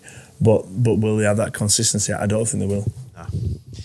Right, so this is our final fan video now. So thanks to everyone who sent a video in. And these are the final predictions from our Patreon subscribers or whoever I begged on WhatsApp to send a video in. Hey guys, I'm Neff. Matt and the crew have asked me to take part in this pre-season guessing shenanigans. And here we go. My top two are going to be Luton and Plymouth. The playoff teams for this season I think will be us, Stockport, Cardiff and Bolton. The dark horse, I believe, with a few shoe signings will be Steve Bruce's Blackpool. The bottom four I am going to put down to AFC Wimbledon, Northampton, Exeter and one of Bradford, Donny, Port Vale or Burton, and my head is going to go with Burton. In terms of our own season, we've made some shrewd acquisitions as well. And only time will tell if Lee Grant's coaching experience from other clubs will help us in good stead and achieve those. Hopefully we'll be smiling come the end of the season. Up the town. Hi, my name is John McNamara. I'm the most handsome man in Northern Ireland, and here are my predictions for next season. I think Plymouth are going to finish top as champions. I think Stockport finish just behind them as runners-up, and I think Huddersfield Town miss out in third place. Behind them, I think you'll have Blackpool, Barnsley and Luton Town. I think Luton will be the last-minute scramble into the playoffs. My dark horse this season are Blackpool. I think Blackpool are going to do very, very well under Steve Bruce. They've got some decent recruitments in. And yeah, I think they'll be one to watch out for. I have no idea who's going to finish bottom of the league or get relegated. I just imagine it'll be Bradford, followed by three other teams who are just slightly less bad than them. I think Town will do very, very well this season. I think they've recruited well. I like what Lee Grant says and how he talks. But I think there'll just be a couple of moments where we drop points unnecessarily over the course of the season. Listen, we're Huddersfield Town. We don't get promoted automatically. So we're going to finish third and we're going to win the playoffs on penalties. Hi there, I'm Stephen John, a Huddersfield Town supporter all the way from Malaysia, and here is my prediction for the League One season 2025-26. For my top two, I am backing Luton Town and Cardiff City. I believe they've got the squad and the experience to make it count when competing in League One. So who are my playoff spots? Well, I am going with Plymouth, Bolton, Stockport County and of course Huddersfield Town.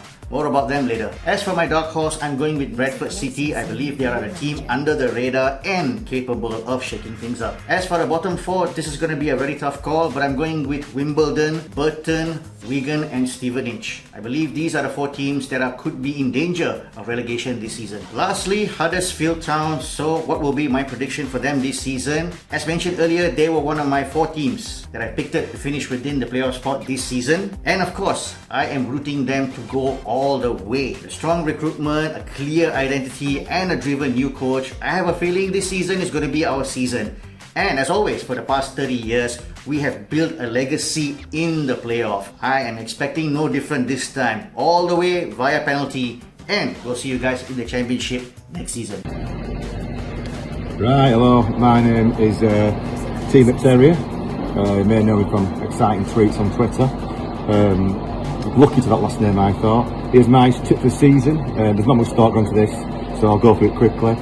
Top two are Luton and Cardiff. Any particular order, probably what happened. Playoffs, I've gone for quite a Lancashire-based playoffs here. Bolton, who always threat to do well. Blackpool, I think have done some good signings. Wigan, who I think have got a decent managers level, and obviously Town. The dark horse is our friends down the road, Bradford City, who I think, if they keep the momentum going, they could surprise a few people. Hopefully they don't, but they might do. Bottom four, no idea.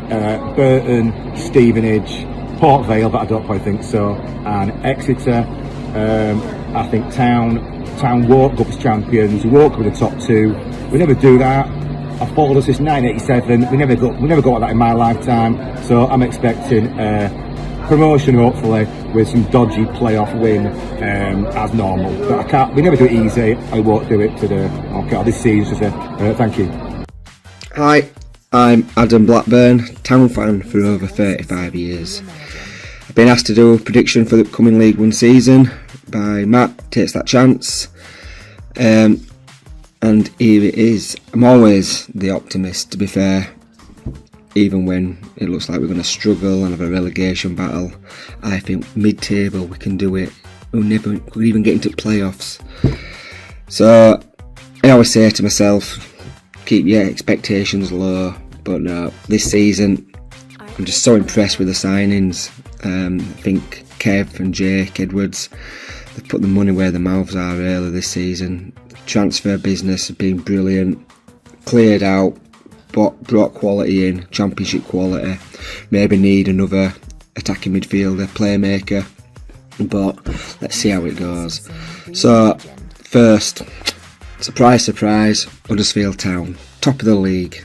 First time in 40 odd years, never seen us win or get automatic promotion, so this season is going to be top of the league. Second, Luton Town. The 4 teams I've got in the playoffs are no shocks really. Bolton, 3rd, Plymouth 4th, 5th, I think Cardiff, and 6th sneaking in are going to be Blackpool. And the winners, I think Bolton, Cardiff final. Bolton will get the winners. The bottom 4, again, no shocks. 21st, Northampton. 22nd, Peterborough. And 23rd, Exeter. And I think everyone's favourite to come rock bottom is Wimbledon. So there you go. I think that's all you want. So up the Town. See you later. Hello everyone, Will here with my predictions for Andy Takes That Chance for the upcoming League One season. So my top 6, we'll start with 6th. I've got Cardiff. I feel like they'll nick a spot. Got a good squad, so yeah, I can't see them not being involved. In 5th I've got Blackpool. Made some really good signings. I don't think they've got quite enough to be challenging for the top 2, but they should get a playoff place. In 4th place I've got Stockport. I can see them being strong again this year. Good manager and Dave Challoner there. And 3rd place I've got Reading. I feel Reading obviously last year had a shocking owner and they've got new ownership. They did really well last season despite the ownership situation. So yeah, this season I think they might be pushing for top 2 but maybe just fall short. 2nd place Luton Town. Probably the best squad in the league, I would say. And then top of the league, of course, I've got Huddersfield Town. Really confident for this season. I feel like we've made some good signings. I'm excited by League Grant and yeah, hoping we can get our first automatic promotion in my lifetime. Down at the bottom, I've got Burton. No particular order. I've got Burton, AFC Wimbledon, Doncaster, and surprisingly, I've got Leyton Orient to go down. I believe they'll be starting the season with something like 4 of the players that they had last season when they were in the playoffs. So that's my kind of surprise tip, Leyton Orient to be in the bottom 4.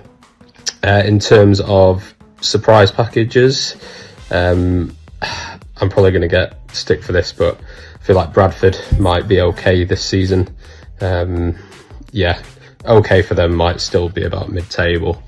But yeah, I don't see them going down. I feel like they're on a bit of an upward trajectory. So yeah, we'll see how they do.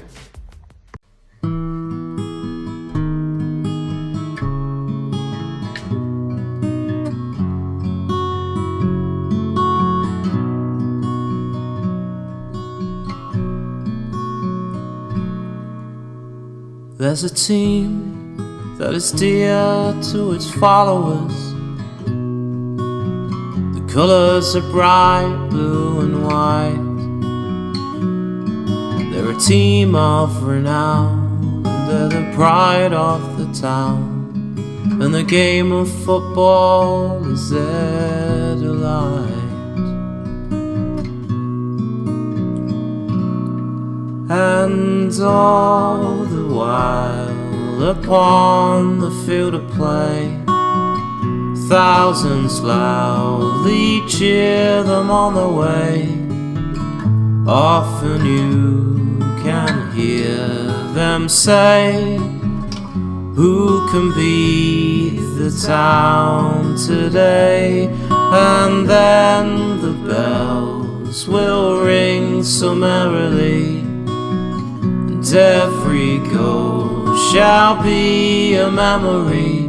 So town, play up and bring that cup back to Huddersfield. So town, play up and bring the cup back to Huddersfield.